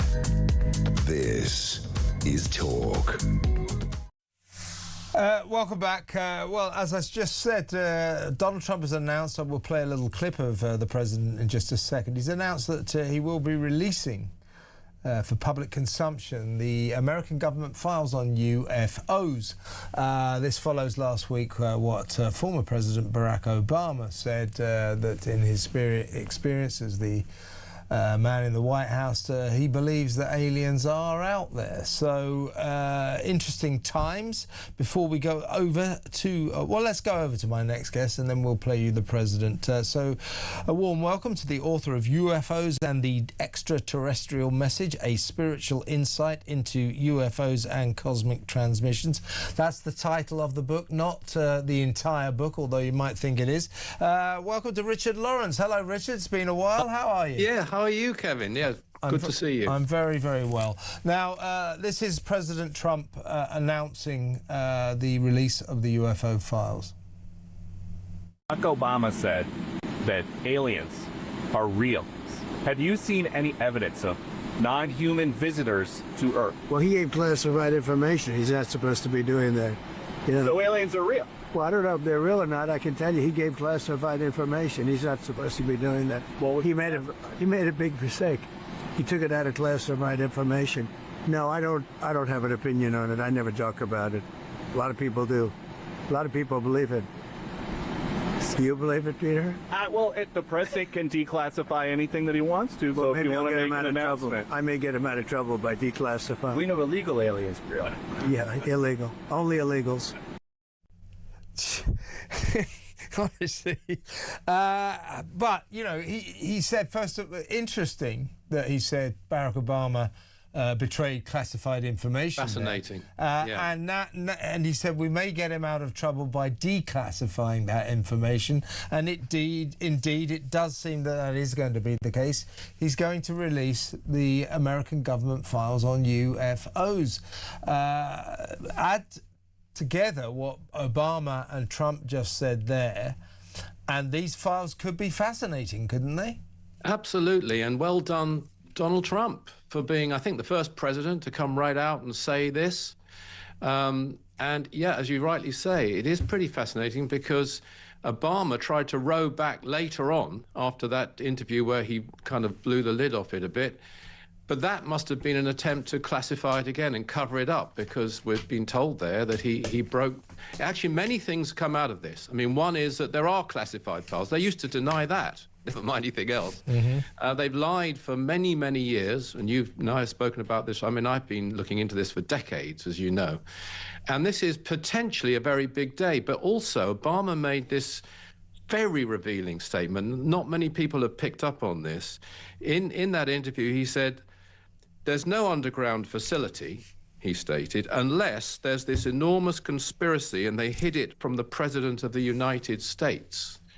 And that is something that's going around. That is something that's been said in Congress. There's been 3 hearings in Congress, actually, over the last few years, since 22. And many really qualified people, pilots, Navy people, Army people, intelligence people have come out and they've said that even presidents aren't told the whole truth, that this is a real deep state thing. So we have to hope that these people will do what President Trump has told them to do. Indeed. Let me put out this is a serious point to the audience. Have any of you out there, the truth is out there, do you think you've seen a UFO, unidentified flying object? 03444991000. It's not a joke question, it's a serious question, because Donald Trump said, Richard, based on the tremendous interest shown, this is subsequent to that aeroplane interview we just saw. Based on the tremendous interest shown, I will be directing the Secretary of War and other relevant departments and agencies to begin the process of identifying and releasing government files related to alien and extraterrestrial life, unidentified aerial phenomena and unidentified flying objects, and any and all other information connecting to these highly complex but extremely interesting and important matters. So he says he's going to sort of release the lot, all of it. And Obama, when he was being interviewed on this podcast by Brian Tyler Cohen last week, he said this about aliens, UFOs. He said, this was actually about UFOs. He said, they are real, but I haven't seen them, and they're not being kept in, what is it called, Area 51. I've been to Area 51. It's I know you have. It's in the desert outside Vegas, and what is very, very strange, something is going on there. Fences all around this very large area. Aerial, you're not allowed to fly over it, but the very rare aerial picture that have been taken show a very small collection of buildings right in the middle of a massive area. And when you go to the fence of Area 51, as we did, everybody does, pretty swiftly, and it happened to us, this sort of big government vehicle turns up and just like stares you in the face, and they put the lights on and they effectively stare at you from a distance of about 50 yards, and you get the message. They're basically saying, get the hell out of here. So something is going on in Area 51. I don't know if that's UFOs. But to go back to the UFO point, what do you think we might learn in these files? What would you What would be your dream contents of these files? Well, we're already learning a number of things. One, and this is in the Congress hearings, America is really leading the way. Britain is pathetic on this, because there have been big incidents in Britain, such as the one some know about in Rendlesham Forest in the 80s, in Suffolk, at an American Air Force base, and many, many others. And we're way behind. But anyway, the Americans, Republicans and Democrats working together are trying to get the information out. And they're bringing many witnesses forward. Now, what they're saying, these witnesses, who are highly qualified people, either, as I mentioned, in the Navy or in intelligence, who've had access to this information, they're saying that there is no question that the capabilities of, they now call them UAPs, they've kind of rebranded them as unidentified anomalous phenomena, but it's the same thing. Used to be flying saucers. Why did they do that, Richard? Why did they change the name? We're all very happy with UFO. We were. I think it's just to try and sort of cover themselves, because they've denied the existence of UFOs in the past, and they've denied they've got any of these files. I mean, that's one thing alone that President Trump has done. He's admitted in this statement there are files. He's admitted they have been classified. So well done him for that. Whether the people in there will cooperate, this remains to be seen. But some of these really high-level witnesses have said that the capabilities, just to name one or two of them, they can accelerate instantly. They have speeds way beyond the capability of any craft. I mean, last year in the hearing, there was a Hellfire missile, I think it's called an MQ-9 Reaper, fired at a UAP or a UFO, and this was shown by one of the Republican congressmen, and it literally just bounced off the UFO. It was completely hopeless and helpless. And this is a missile that's supposed to be able to destroy any known object, completely obliterate tanks, whatever it hits. They have a capability of this acceleration, overcoming gravity, going invisible, and then reappearing. I bet you there's watchers right now to this show who've had a sighting where they've seen it so-called blink out. In fact, there's an American, I think it's a punk band, called something like Blink 152, or somebody will know. Actually, I do know that. I'm going to look it up. I know that band. Yeah. So they had and they can go through the sound barrier without any sonic boom, and I could go on. They can go through water, air, land. There's nothing. So sometimes people like to say, well, this must be Chinese craft or Russian craft. No way. This is way beyond the inventory of any nation on Earth. Blink 182, is that right? Thank you. Well, look, Richard, this is fascinating, and I mean, I'm not, I'm a skeptic. But, I know you are. But ask anyone who knows about the universe is the fastest thing imaginable, and proper scientists will tell you that statistically it is absolutely impossible that there is not life out there somewhere. And if there is life out there somewhere, who's to say they couldn't create spacecrafts and come and look at us? Of course they could. So I know you've got to move on, I'm sensing, but can I just say that there's a complete You've been on too many of these shows, haven't you? Go on. Well, there is a fallacy, let me just quickly say out there, that this is a fringe belief. And just look at YouGov polls in Britain, in America, and you'll see that is not true. People in massive numbers believe in aliens, believe in UFOs, have seen UFOs. People believe in government cover-ups, which they didn't used to when I first started campaigning on this. If you said governments are lying, they would think you were a nutter just for saying that. No, nobody believes governments nowadays. So that's gone out the window. So this is not an eccentric, weird, and I hope the stigma is either gone or is going, because people used to be ridiculed just for talking about their sighting. I totally agree with you, Rich. You shouldn't be ridiculed, because if there isn't life out there somewhere, well, it's absolutely impossible that there isn't life out there somewhere. Of course. And they could have spacecraft. So exciting times when we do get to see these files come back on the show. Really good to see you again, Richard. Richard Lawrence there, author of UFOs and the Extraterrestrial Message, a spiritual insight into UFOs and cosmic transmissions. It's a long title of a book, isn't it? We're going to take some calls after this break. 03444991000. Have you ever seen a UFO or an alien? Let me know. That next. Stay tuned.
But, you know, as a journalist, I'd like to see the king arrested. Not because I don't like him or anything like that, but it would just be a hell of a story, wouldn't it? Can he actually be arrested because it's His Majesty's court?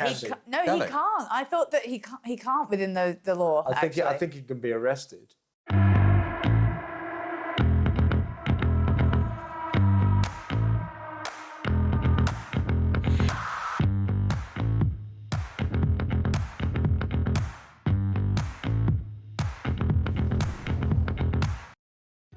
Across the UK, on DAB+, on your smart speaker, on your smart TV, and on your side. This is Talk. Welcome back. Let's go straight to the phones. Let's talk to John in Devon, who says he's seen a few UFOs whilst driving your taxi. John, explain. Hi, Kevin. Yes. Well, I'll say a few. I've seen, being a taxi driver, sometimes you have a bit of downtime. And I was working the night shift, and about 2 o'clock in the morning, I had a bit of downtime. Yeah. I was gazing around. It was a beautiful evening, clear sky. And I happened to notice out the window a ball, like an orb. Oh, yeah. How big? Well, it's difficult to say because the skies was clear. Actually looking at it, it was most probably, it's hard to say because there was nothing to relate it with. But, I mean, it was football size, so, but it was in the distance. Yes, of course. So what was it like? What was it like glowing, white sort of thing? It was just one bright orange glow. Orange, okay. Now, when I've talked to people, and they said it was they said it must have been a Chinese lantern. But, you know, I thought about that, and the more I think about it and sort of go back in the memory, it wasn't a lantern because it wasn't flickering. It was just a constant glow, and it was moving at a constant, steady speed with no up and down motion. It was just one straight line, and I watched it for about 30 seconds, and it just disappeared into the distance. Now, I've told people this, and they think I'm nuts. It happened, Kev. Well, I mean, I was on vacation in Greece a couple of years ago in Corfu, and I was lying, you know, on a sort of sunbed at night outside our sort of villa, and I was looking up at the sky, and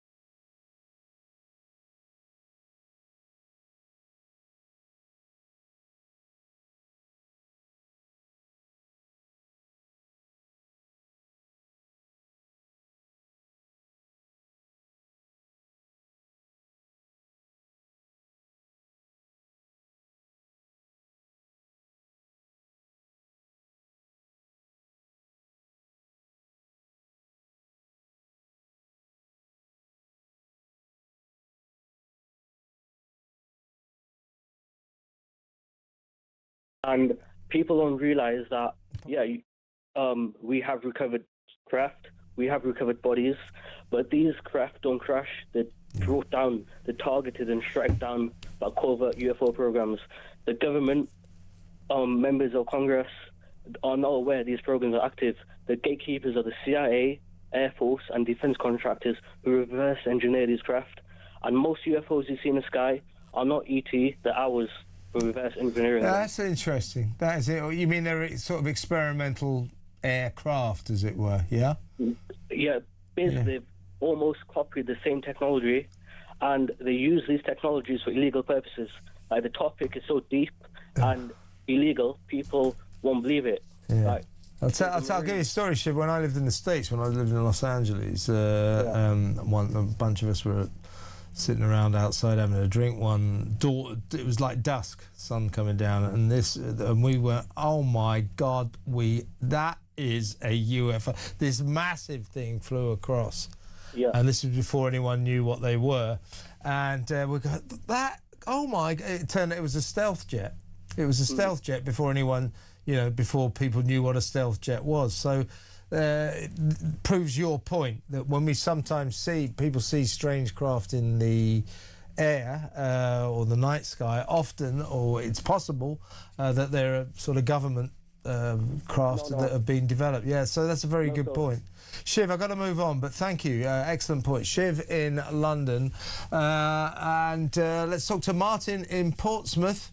UFOs, Martin, what's your take on it? Well, I've got to say that recently there's been websites opened up, bet on the news.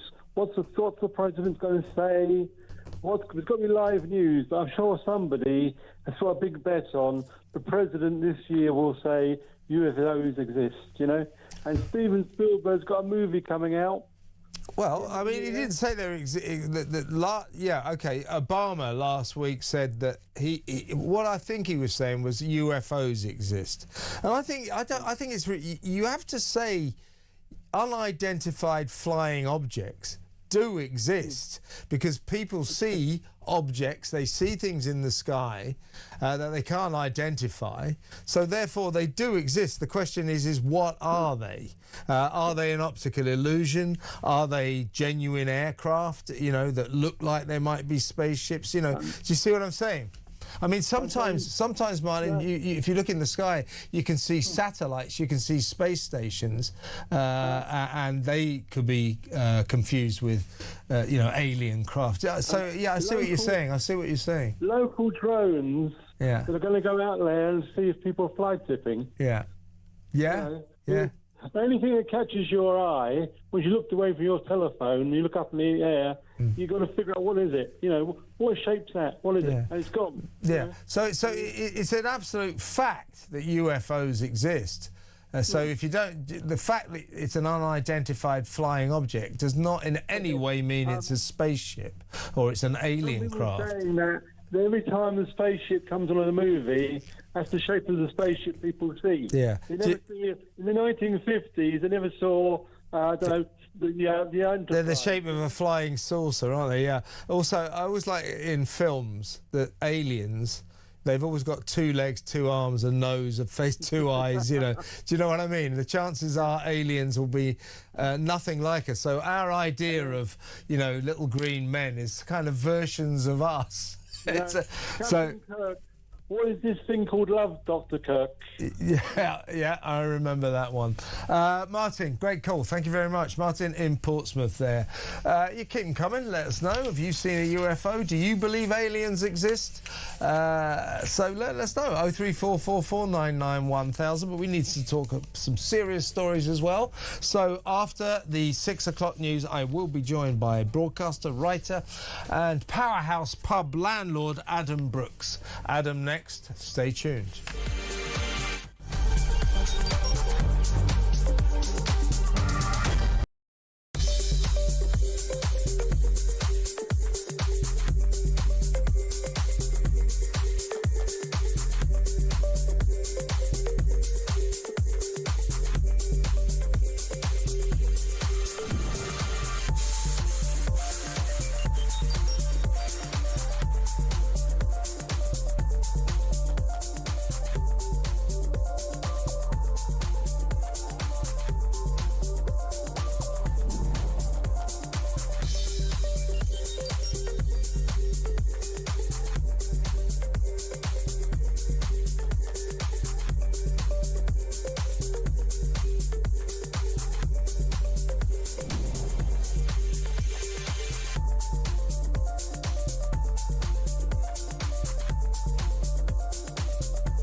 across the UK.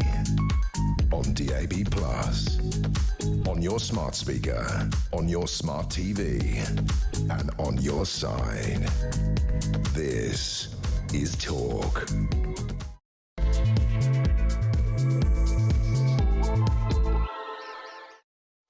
Welcome back. Major breaking news. It is understood that the government is to consider introducing legislation to remove Andrew Mountbatten Windsor from the line of succession.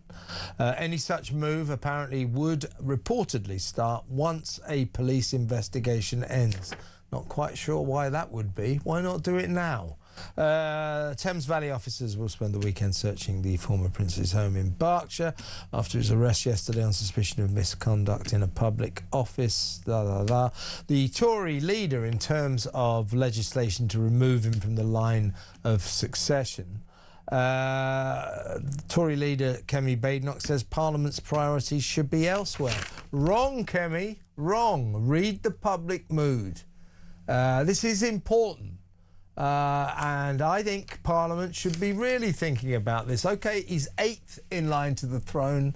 Only a catastrophe could put him onto the throne. But let's take him off that list. Let's send a message. You know, don't you remember not long ago when they said, oh, we can't stop him being a prince. He was born a prince. That is impossible.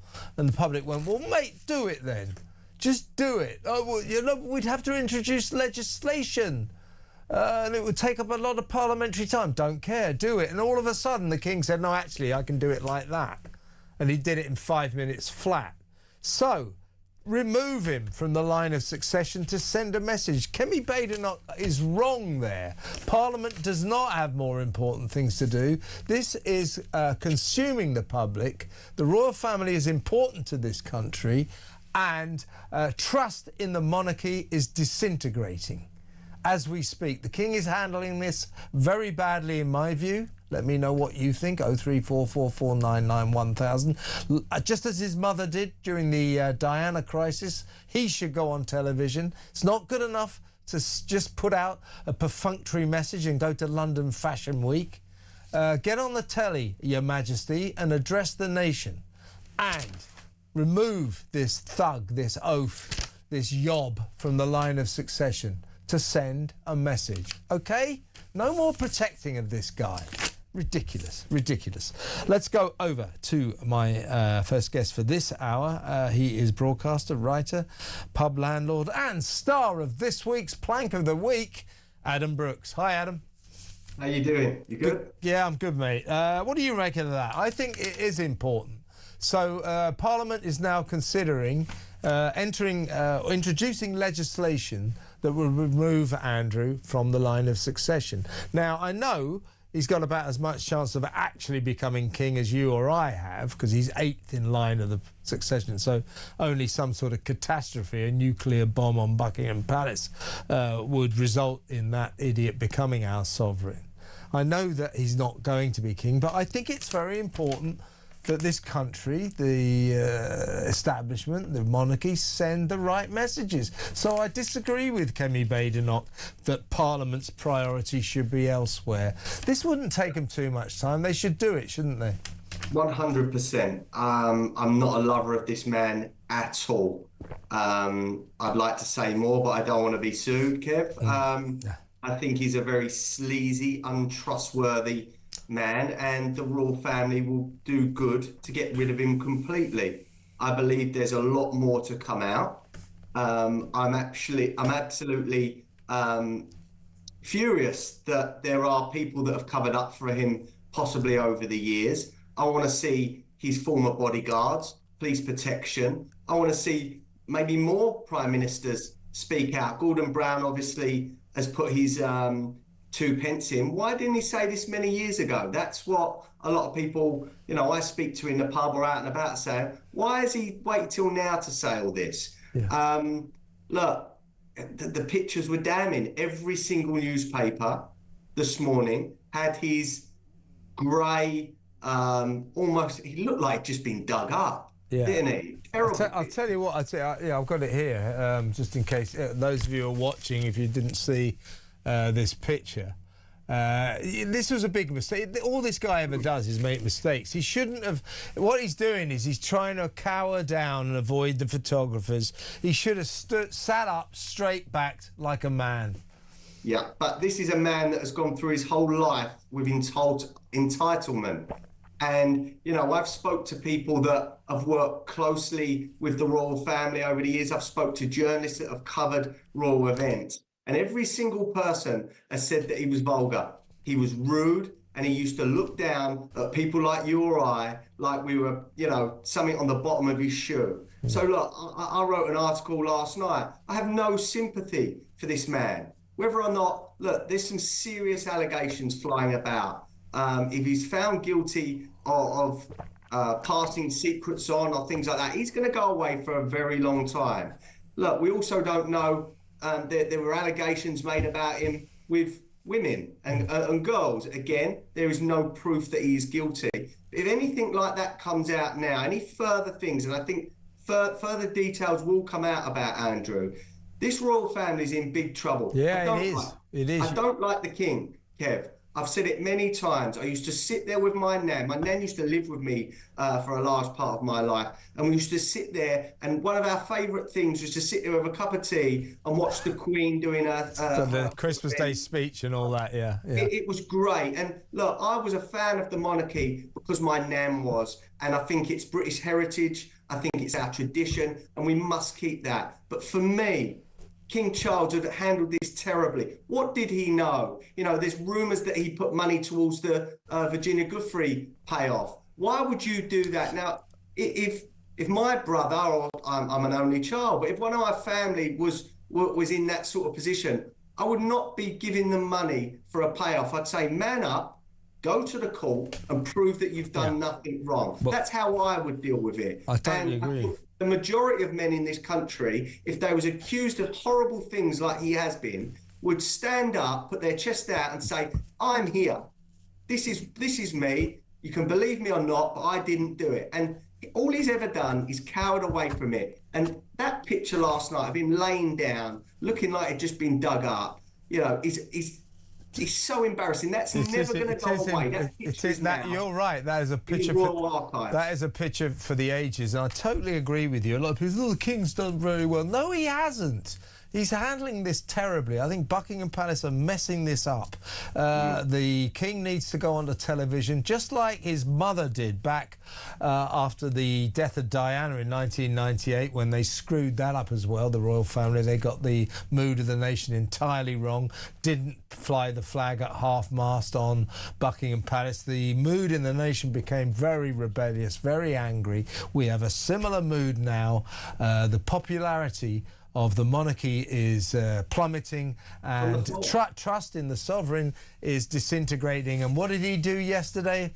He went to London Fashion Week. That is ridiculous. He doesn't seem to realize. He's trying to say business as usual. No, no, no. This isn't as usual. We don't want you doing business as usual. We want you to deal with this crisis, because this is the worst crisis the monarchy has been involved in modern history. So, Kev, can I just say one thing? One last thing, because we've got to talk about other stuff. But one thing that stood out for me at the coronation, I remember watching it. Do you remember when he shooed the staff member away? Oh, with the pen. Yeah. And I looked at him, and I looked at that TV when I was watching it. I thought, I do not like you one bit. Some of these men, Prince Charles, King Charles and Andrew, for me, show their contempt for the normal average man or working class person in this country. I think we need William and Kate to come in and rescue. Otherwise, there are going to be so many people asking for this royal family to be disbanded. The monarchy are in deep trouble, and the King owes us some kind of statement.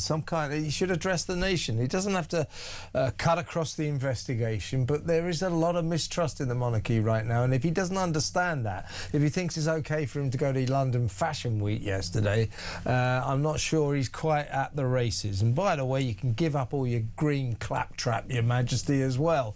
That's very political. And not all of us agree with you, so you can stick that where you pipe, where the sun don't shine. Right, let's talk about some other issues. The Chagos Islands, Adam. The president now has changed his mind yet again and is saying, I disapprove of Britain giving those strategic islands in the middle of the Indian Ocean to China's best friend, Mauritius, for reasons we can't work out. So America wants us to block the deal. It is now delayed.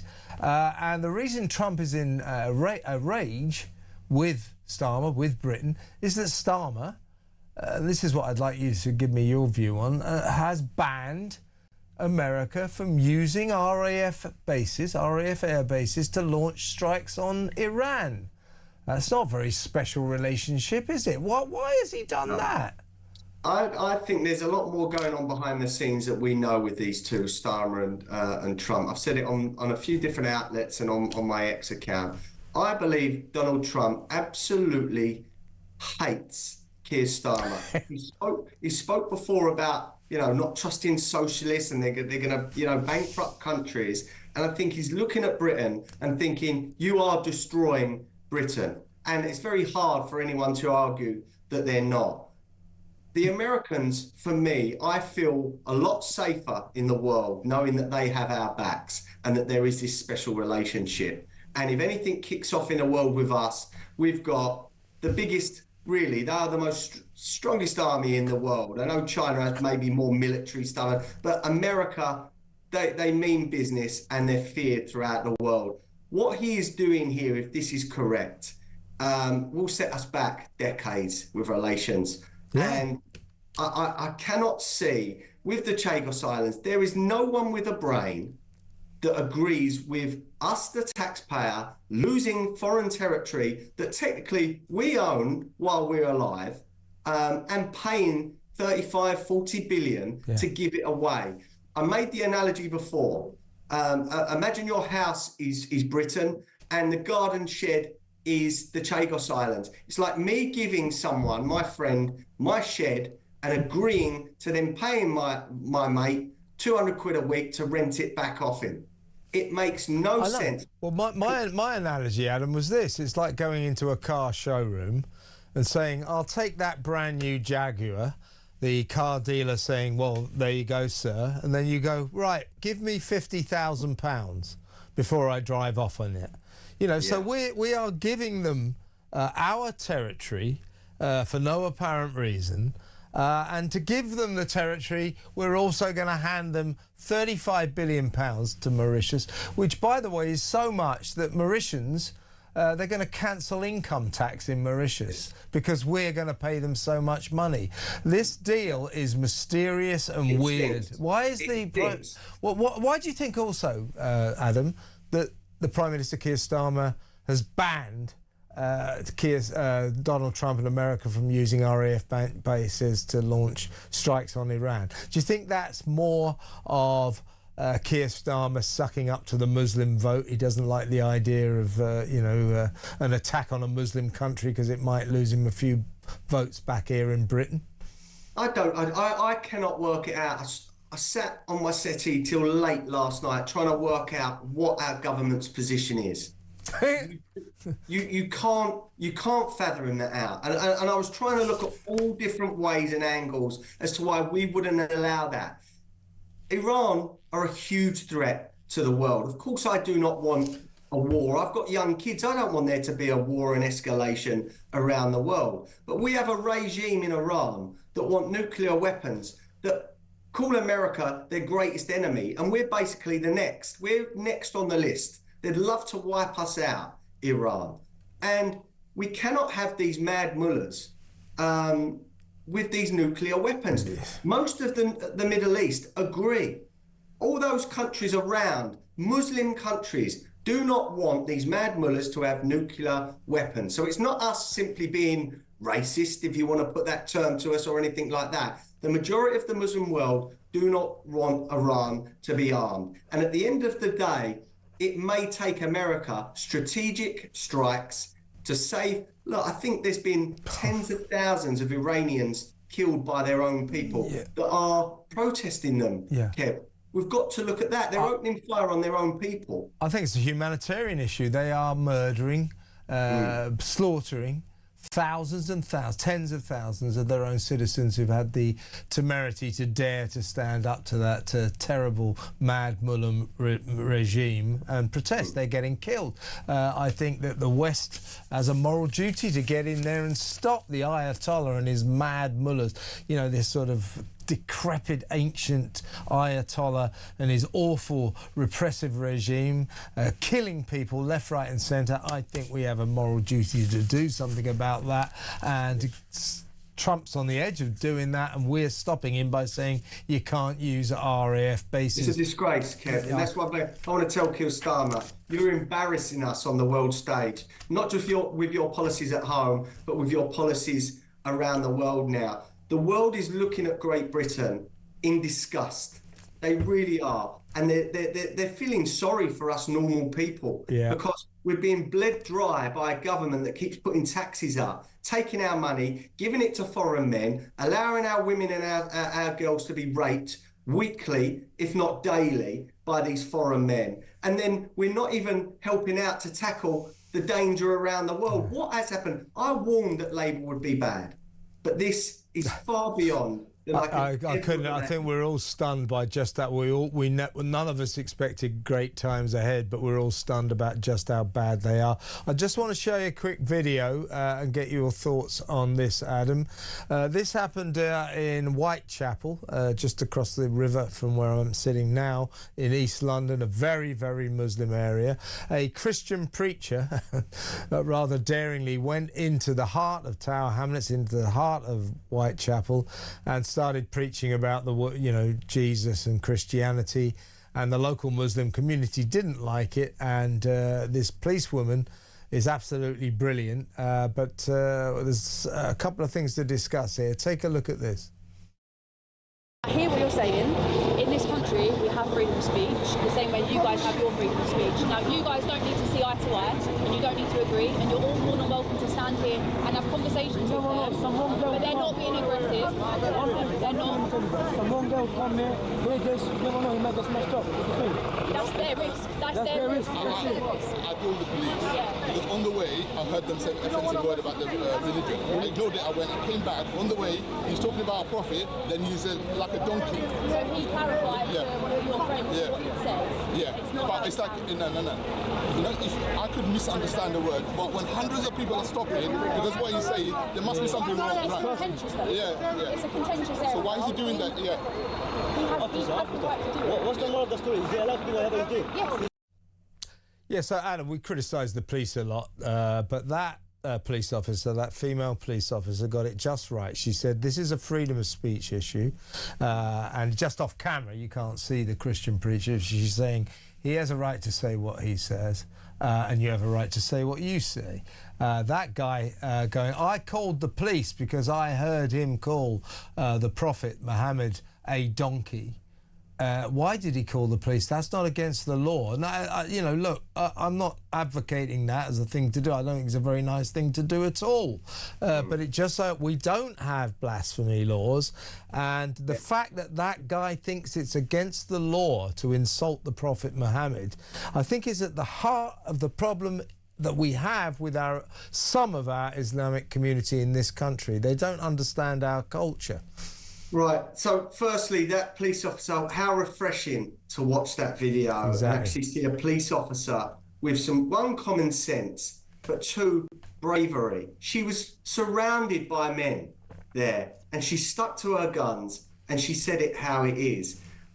Secondly, I'm not religious. I don't agree with any religion, but I agree with everyone's right to practice freely and believe in what they want. Now, if these men want to believe that while they're living here, great, but you cannot stop people preaching Christianity in a country that was built on Christian values and built on Christianity. Doesn't mean, look, I don't believe in any of that, but you cannot deny that this country was not built on Christianity, and the audacity to say they want him gone. Now, it's funny, when I go to maybe Oxford Circus or Oxford Street, it's all right for people to be blaring out their Islamic prayers or their speeches, which is fine. Listen, they do not get moved on. But why is it that I'm always seeing these Christian preachers moved on. Getting arrested, getting moved on. Exactly. And that's why There's something very wrong going on in this country. That's why I like what this female copper did. She understood that Christian preacher had every right to do what he was doing. I mean, it's provocative, but that's not against the law. As I say, what worries me about that guy, I called the police because he called the Prophet Muhammad a donkey. Well, that's a nasty, horrible thing to do, mate, but I'm sorry, it's not against the law. We do not have blasphemy laws here. No. And one of the problems I think we have with some members of our Islamic community is they don't understand that you're allowed to call the Prophet a donkey if you want to. I say it's a horrible thing to do, but it is not against the law, and he thinks it is. That is a problem. Adam, I've got to move on, mate, but very nice performance in Plank of the Week this week, and I'll see you next week. Adam Brooks there, broadcaster and writer, pub landlord as well. He's on Plank of the Week. Let's go to break. When we come back, we're going to talk about Eurovision. We've got a new contestant. Britain has a new contestant. His name is Look Mum No Computer. We'll talk to Cheryl Baker, Bucks Fizz Eurovision legend, next. Stay tuned.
We genuinely are on resignation watch. There is absolutely no doubt about it. Labour MPs, they say, listen, Keir, your position is untenable. This is all about appointing that rat, Peter Mandelson, who faces a criminal investigation. Can Keir Starmer survive the Mandelson scandal? We have breaking news for you. We've just been talking about, of course, Morgan McSweeney, the Chief of Staff. We've now had another resignation from Number 10. And Keir Starmer's Director of Communications, Tim Allen, has now also resigned. The plot is thickening, the noose is tightening.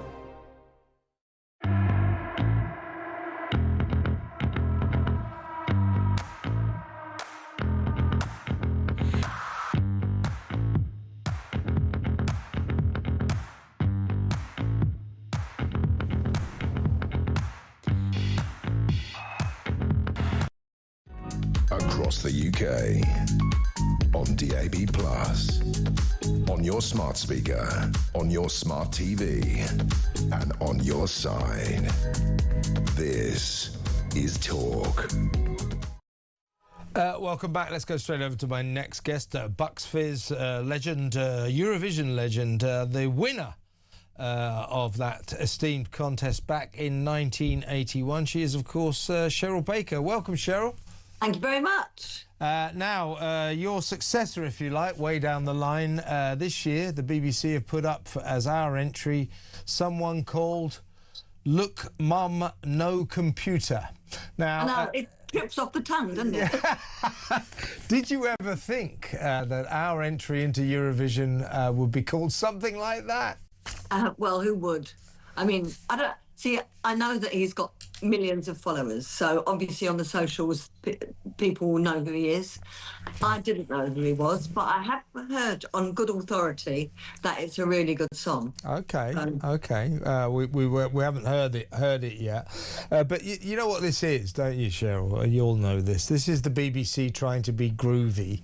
It's why every series of Strictly Come Dancing now has to have a YouTuber in it. Now, if this guy is talented, what's his real name? Sam Battle, his real name is.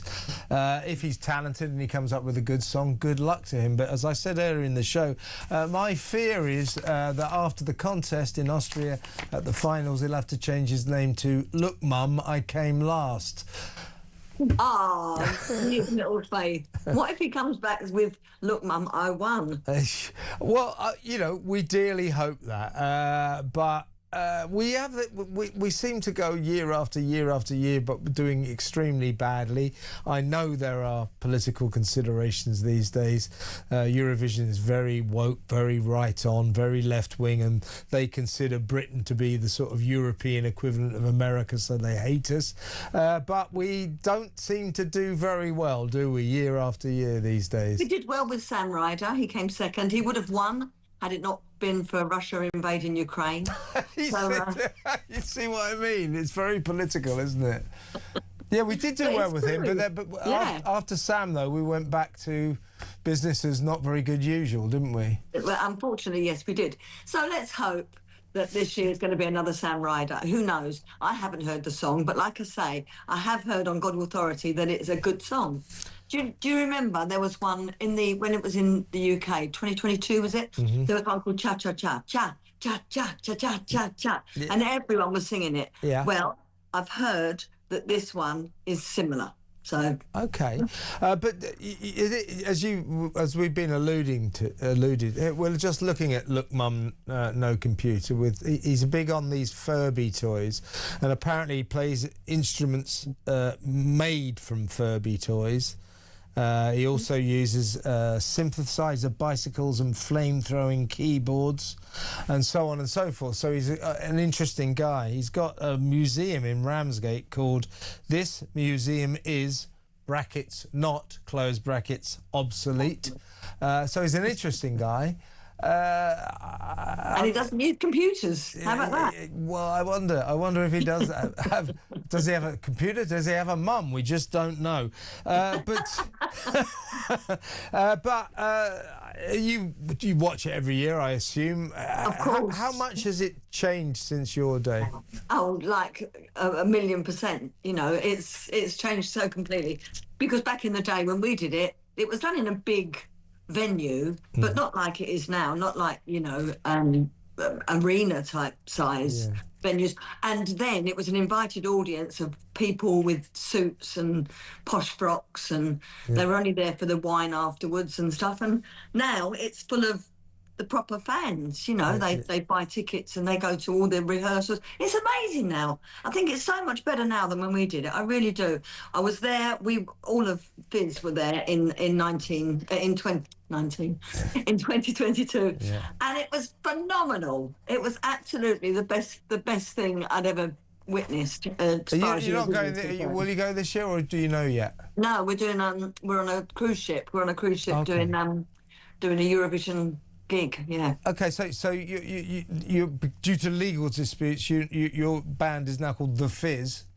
We can't. The name Bucks Fizz is owned by a woman called Heidi Manton, or Heidi Gubby. She registered it. She was in primary school when we won the Eurovision, but she can call herself Bucks Fizz, and we can't. Does she perform as Bucks Fizz, or? No, she doesn't. She just took the name. How weird. She did perform as Bucks Fizz. She still owns the name Bucks Fizz. Anyway, we won't get into that because I know that. But tell me, I'm not bitter. Tell me about the Fizz. You're still working round the clock? Still gigging. We're in the studio next week with Mike Stockhagen and Mortimer and Mike Stock, doing a single because it's our 45th anniversary. Wow. So we're going in to celebrate and produce this new single, which will be the fans. We still have a fan club and there's thousands in it, which is amazing. Yeah. And so, we're still gigging. We're still out there doing the festivals and the 80s weekends and whatever. I'm doing some solo stuff as well. Yeah, maybe you should sort of, you call yourself the Fizz now, maybe you should sort of change your name to, you know, look, Mum, no point or something like that. Look, Mum, no longer Bucks Fizz. Yeah, there you go. New name for you. So you'll be tuning in anyway to watch Look Mum. Absolutely, wouldn't miss it for the world. So we'll all be back. We're all on team Look Mum, no computer. Cheryl, really good to talk to you. Good luck with the cruise, and maybe we'll talk nearer the event and after the event. Really good to hook up with you again. Cheryl Baker there, member of Bucks Fizz, which won the contest back in 1981. Was it Making Your Mind Up, wasn't it? Am I right? It was Making Your Mind Up, wasn't it? 1981, Eurovision Song. They now perform as the Fizz due to various legal disputes. They lost their name. But what do you reckon? Look Mum, no computer. Do you think he's going to win? 03444 991 1000. When we come back, Will Barker, Deputy Head of News at The Sun newspaper, will be in the studio to tell us what's lined up for the pages of Britain's favourite paper on the first day of the weekend, Saturday. So that next, stay tuned.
Across the UK, on DAB+, on your smart speaker, on your smart TV, and on your side.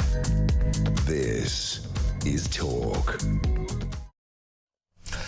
Welcome back. Will Barker's in the studio. Before I talk to him, I need to tell you that you must go to YouTube. Well, as soon as this show's over. Don't do it now. Because on YouTube is my TV show, the Talk TV show, Plank of the Week. That is on there. And right now, here's a little clip. I mean, won't they take votes away from reform? Yeah. There was a poll. They won't? They won't? Because there was a poll that showed the public. Well, who will they take votes away from? None. They won't take any communists? votes. They won't take any votes. Nobody knows who Rupert is. You've all misread this poll. Because Rupert now gets to write his own... Excuse me, God has something to say. Basically, this poll actually is in favour of Rupert because he gets to write his own narrative. Nigel Farage is going into the next general election with a favourability rating of minus, I think it's minus 62, 63. More people in the country hate him than like him. Is that why we're topping 200 polls? That's because they like the party. Because you've not had the mobilised... But hang on. You've not had any of it yet. Everyone says it's a one-man band, so you can't like the party without liking Farage. You can't have it both ways. You can't say it's a one-man band. I look at Caerphilly. And then I look no one at the likes Caerphilly by-election. I look at the Caerphilly by-election where it's an orchestrated tactical vote and Reform lost it. Because of the small gaps and the fractures on the right. Jamie, Chloe, should we go down the path? leave them to it. Yeah, so that was Layla Cullingham, Reform UK's candidate for the London Mayor, and Pete Barnes, political strategist, going hammer and tongs at each other about Restore Britain, Rupert Lowe's new party, and the effect it might have on Reform UK. Lots and lots more of that. It was a very heated but very funny show. It's there right now on YouTube. Have a look. I think you might enjoy it.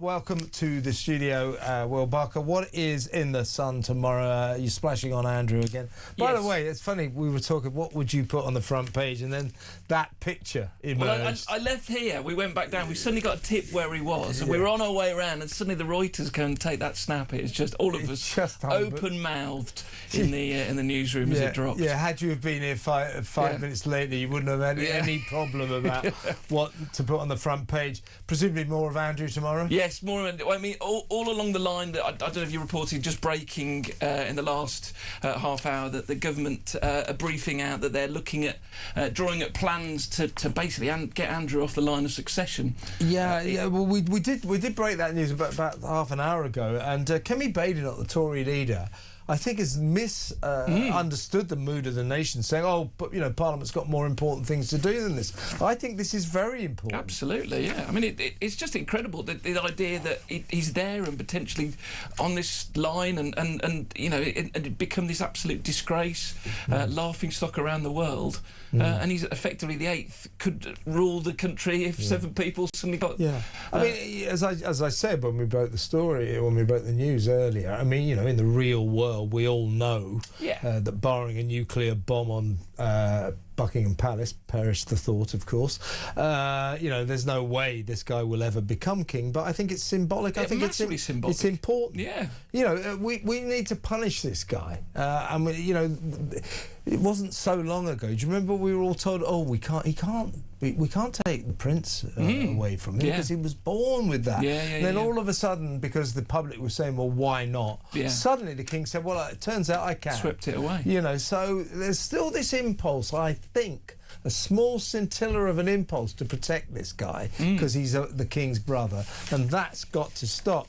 Now, you're also reporting, Will, that that Andrew Mountbatten Windsor will have to wait at least a year to learn if he's to be. Well, so we've got a couple of spreads. We've got a load more detail about what actually happened at the arrest yesterday, and but the searches are carrying on at Royal Lodge, we believe now, until Monday at the earliest, and so they really are stripping everything away. And then speaking to sort of experts and our crime guys, once you sort of work everything through, there's going to be a long wait the CPS is going to have to do everything absolutely by the book in this case, and it's going to be a long while until he finds out what's going to happen to him. Do you want to know my personal connection to this ongoing saga, this ongoing scandal? It was revealed today. Put it this way, a few years ago, I had a little legal difficulty. I was completely acquitted and exonerated. I'll tell you about it another time. And I got a lawyer who was brilliant, a solicitor, named Gary Bloxham. Good news, Gary. Who is Prince Andrew's solicitor. Yes. I'll tell you something. Lovely guy, Gary. Very talented. And if there is any way out of this mess, Gary Bloxham will find it. Yeah. Well, if you've got his mobile, could you give it to us? We've been trying to get hold of him all day. Talk to me later, seriously. I shouldn't really do that on air. But Gary was also at the centre of the royal family, or Andrew, giving Virginia Giuffre 12 million quid. Yes. So he's got a connection with Andrew. So anyway, he basically can't use the royal lawyers anymore, Farrers and people like that. So he's kind of having to go back to his sort of the private one he's been using all the way through. You pay very good money for this kind of information, don't you? The phone number of Absolutely, okay, well, let's talk. Doing a bit of business here. Talk amongst yourselves. As I said yesterday, they're not going to come quickly to a decision to whether or not to charge Andrew for misconduct in a public office. But I think coming down the tracks is something even more worrying, is the suggestion, the accusation, the allegation, certainly being levelled by former Prime Minister Gordon Brown, that Prince Andrew, as he was then, was part of Jeffrey Epstein's sex trafficking operation. Yes. Now, 9 police forces involved in that, airports being checked, aeroplane manifests being checked. If that comes to fruition, and it doesn't look good for Andrew, that is going to be worse than his predicament now. Yeah, well, I mean, do you see the Met put out this afternoon that they've been looking at it again, They've looked at it in various points over the last few years, and they are yet to find any proof of it. But obviously now, with all this documents and emails around, that might well change again once the Met sort of start to really sort of sift through everything and have a look at it properly. But as of yet, they're saying that there's no crime to answer for. No, but you know, it doesn't look good for the former prince. And by the way, I was discussing this earlier with Robert Jobson, the royal author. Somebody should have told Andrew, don't cower in the back, sit up straight, be a man. Yeah, that is a terrible look, isn't it? It's a terrible look. He looks like a coward. He looks like somebody who's done something wrong. So, I mean, this guy never gets anything right, does he? He really does. I mean, he's made continually the wrong decision, which is all coming home to roost on him now. Exactly in right. an awful, terrible way. Away from the royal scene, the ASOS wife, it wasn't me. This is an interesting story. Ex-wife of the British co-founder of fashion giant ASOS yesterday declared, I did not murder him. This is after multi-millionaire Quentin Griffiths plunged from the balcony of his 17th floor apartment in Thailand. Interesting. This is a story revealed this morning that this guy, the ASOS tycoon, Quentin Griffiths, died in this very mysterious circumstances. That the Thai police have been very good to us and given us lots of information about all this, but there is a lot of question marks over how he did die, and it's all being looked at. We've ended up tracking down the ex-wife, who he was having a bit of a property barney with. There's lots of arguments going on, and she just blatantly says it's not her. Last story, a Swedish politician has said that Sweden's dismal economic situation is so bad it's Spursy. She likened it to the state of Tottenham Hotspur. Yeah, exactly. So, yeah, I mean, that's funny. So this great adjective that's come forward as being Spursy. That's going into the lexicon, isn't it? Oh, Spursy. That's so bad. It's Spursy. Which is basically something that looks like it should be really great and should be a high achiever, ends up just being a bit rubbish. Spursy. I wonder I wonder if there'll be Spursy after their match against Arsenal, the North London derby on Sunday, isn't it? Yeah. Will Barker, brilliant. Looks like a great edition of The Sun yet again. That's all in The Sun tomorrow, folks. Thank you very much to Will. Let's go to break. When we come back, your calls, your WhatsApp voice notes, your messages. Stay cool.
across the UK, on DAB+, on your smart speaker, on your smart TV, and on your side.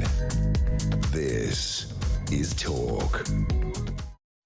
Welcome back. Bit of breaking news. The Supreme Court in America, in Washington earlier, overruled Donald Trump's tariffs that he's been imposing all over the world. They said they were unlawful. In response to that, Donald Trump has said just now he will be imposing a 10% global tariff over and above our normal tariffs already being charged. This is after the Supreme Court struck down his reciprocal levies policy.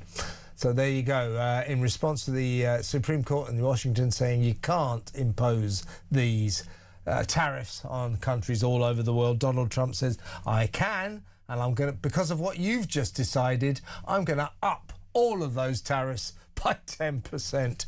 Welcome to Planet Trump. Can't beat him though, can you? Right, we're going to take some calls in just a second, but tonight at 9 o'clock and all day tomorrow on YouTube, anytime you like. But if you stay tuned, Alex Phillips will be in just a little while. She'll take you through from 7 o'clock to 9 o'clock for her show, so you want to stick with her then. And then at 9 p.m. it switches to my TV show, What Just Happened. It's really, really good. I can't recommend it highly enough. Here's a clip. But, you know, as a journalist, I'd like to see the King arrested. Not because I don't like him or anything like that, but it would just be a hell of a story, wouldn't it? No. Can he actually be arrested because it's His Majesty's court? He can't. I thought that he can't within the law. I think he can be arrested. I think I'm probably wrong there, but it was a bit of an entertaining little clip, wasn't it? Lots more of that with Samara Gill and Ash Gould there, Flash Ash. So that's at 9 o'clock live here on Talk, and then as of about 9:30 tomorrow morning, it goes on to YouTube, and then you can watch it any time you like. And by the way, if you're watching it later or you're listening on the radio, don't worry, it's extremely radio friendly, so you can either watch it or listen to it. So enjoy, folks. Let's go to the phone, shall we? Peter in Sussex. Hi, Peter. Kevin. Just two things really. This about the Andrew saga. You had a guest on, I think it was day before yesterday, who said that Manderson has been charged, or not charged, but he's been under suspicion of the same crimes as Andrew. And what I can't understand, the press frenzy over Andrew yesterday. I totally agree with you. I know where you're coming from. It was, and I think your guest said it's a deflection from Mandelson. I had Stephen Barrett on last night, the barrister. Yeah, very knowledgeable guy. Yeah, and I agreed every word he said, because 1 minute it's all Manderson, now he's gone away. It's like it's never happened. I know, it's very odd, isn't it? It's very odd. Now, you know, if you take the chronology of it, you know, while we were saying, well, is anything going to happen to Andrew? This was about 2 weeks ago. I believe it was a Friday, actually. Suddenly, Mandelson's homes in both London and Regent's Park, a very nice house, and also a weekend house he rents in Wiltshire, were both raided by the police. And you got all those visuals that the police like to deliver to us, you know, with them walking out of the house with boxes and laptops and God knows what. So we're thinking, right, well, it's only a matter of time before he gets arrested and interviewed by the police. But that has not happened. No. That has not happened. So what I can't stand is, now I ain't going to stick up for Andrew Warner because I dislike the fella completely. But who doesn't? I mean, if we're going to have British justice, surely if he's going to be arrested and questioned for 8-10 hours, what it was, 11 hours, Peter. 11 hours. But then Manderson, although he had his houses not raided, I wouldn't call it raided, but you know, it is a raid, police raid, police swoop. In that sense, obviously taking the stuff away. But surely the both of them are innocent until proved guilty. But so they should both be arrested. Which of course, Andrew was. My expectation, Peter, was the usual system is if you're not talking about some desperado who's going to go on the run and is going to have guns or anything like that, the usual system for, shall we say, pillars of the community like Mandelson and or the former Prince Andrew is they're invited to attend the police station to be interviewed under caution. They decided not to extend that courtesy to Prince Andrew or Andrew Mountbatten Windsor, which in itself is strange. But they're now going through, they're doing the sort of box search today of his former home, the Royal Lodge in Great Windsor Park, and I believe they've done the same at his new house up in Norfolk on the Sandringham estate. So given that the charges in terms of misconduct or the accusations, the allegations against both men, Mandelson and Andrew, misconduct in a public office, basically flogging British secrets to Jeffrey Epstein, the allegations are exactly the same. It's strange, isn't it, the way both cases seem to be being conducted differently by the police. Just another added thing this afternoon, it come up on my phone, breaking news, that Starmer's going to try to get Andrew... taken off the line of succession. So how come Mandelson is still Lord Mandelson? That really good point as well. I've been saying this. They always go. He's retired. He won't be seen in the House of Lords again, but he can still call himself Lord Mandelson. So take that away from him. Take that away from him.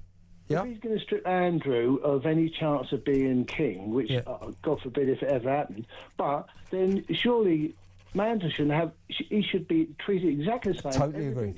Couldn't agree with you more. He should be ordinary Mandelson, not Lord Mandelson. So the law's a joke, and this is what winds me up every time I listen to the news. You get one thing like the press yesterday, the media, it was like bees around the honey pot with Andrew, but there's nothing for Mandelson. I'll tell you what I will say, Peter. I think watch this space. I've got a feeling within the next couple of days something might happen with Mandelson, but you're quite right to point out the differences between the way both men are being treated, that's mysterious. And I totally agree with you. Take away Mandelson's peerage. And I don't care if it's a very complicated legislation in Parliament. We'll just do it. Don't care. Do it. I totally agree. Peter, good call. Really good call. Peter in Sussex there. Here's a voice note. This is Jack on the fight on the right. Probably very far off the mark, but wouldn't it be fantastic if we found out that Nigel, Rupert and Ben were all planning this whole thing to try and do what the left do all the time and jump in each other's pockets? Imagine. Well, Jack, it would be fantastic, but I think it's a long shot. You never know. Stranger things have happened, but somehow I doubt it. But let's keep our fingers crossed. Here's another WhatsApp on the fight on the right, and this is from Carl. Ben Habib's on. The little man who's basically trying to split the right side of politics in Britain is offering absolutely nothing that Reform isn't offering. Reform are deporting people. They want to deport illegals. They want to scrap ECHR. They want to scrap the human rights laws and the equality laws. So what exactly is Ben Habib doing? I'm not being funny. Even Rupert Law didn't want to join his party. All they're interested in, they've got egos and they do not have the interests of the British people to heart. And I just hope everybody sticks with Reform, because they've got absolutely no chance of ever governing this country. As far as I can see it, they're just antagonists that want to cause trouble, and they've got chips on the shoulder, and they're bitter because Nigel Farage didn't want them in the party. But also, you're having a go at Ben Habib. Rupert Lowe has formed a party as well. So, in your terms, Carl, they're both guilty of the same crime, splitting the right and probably forming these parties. In your view, a lot of people's view, just out of personal animosity. I think that's probably slightly unfair, but there's a lot of personal disputes involved in what's going on. But interesting, Carl. Good WhatsApp voice note. Thank you very much. Let's talk to Herbie in Harrow. Hi, Herbie. Good week, eh? Good evening, Kevin. What more could we want for news? Newsweek of the week. It can't get any worse or it can't get any better. God only knows. Can you imagine yesterday, though, Andrew's birthday, 8 o'clock in the morning, a phone call from the police. He's having his breakfast, apparently. He just finished his breakfast, which is good. Yeah, this is the police, by the way. Happy birthday, Andrew. Yeah. We're on our way to arrest you. Yeah. Oh, Finish your toast by all means, Mr. Mountbatten Windsor. But we're off to the Nick. Did you see that somebody put? Do you remember the Sweeney? The TV show. Yeah, Did you see somebody did a meme and it was like Jack? What was it? The two, Jack and the other guy, and they're standing there. They're going, "Get your crown on, you're nicked." I'll tell you what, Kevin. It's been a week of stories we could never. I'll tell you, it is just extraordinary. I mean, we kind of expected the events that happened yesterday. We expected them to happen, but when they actually did, when we actually saw the reality of them, it was completely shocking. And I never thought I'd see anything like it. But another week. Another nightmare. Let's talk next week, Herbie. Good to talk, mate. Have a good weekend. Herbie in Harrow. She's in the studio. Hello, Alex. I nearly said Phillips then. Well, that's not very nice. Hello, Phillips. At school, in my second school, You're I right. went What are you to. doing? What are you doing? I don't know. I just do weird things. Yeah. Not as weird as you, my friend. Well, that's true. Just because I want to sit like a Cossack, I will do so. Okay. When I was at school, my sixth form. Weird as me. What do you mean? Go on. Sorry. In the sixth form, I actually went to an all-boys school, as you do. Yeah. That explains a lot. All-boys grammar school. I know. It taught me a sense of humour because girls don't have one. Yeah. But sorry. Do girls have a sense of humour? 0344. Yeah. No, but anyway, in a boys' school, they call everyone by their surname. Yeah, I know. I went to one. So you were just O'Sullivan? Yes, of course. So I was Phillips, which very quickly, because it's just a load of pubescent So I boys. just took you back to your school. Yeah, then? no, but it evolved into just filth. I was known as Phillips, and then Phil, and then Filth. Right, that's your new nickname in the office, Filth. Alex Filth is here. Just Filth. Miss Filth. Like a Brazilian footballer. No, just Filth. Well, Miss Filth. I'm No, going to not call you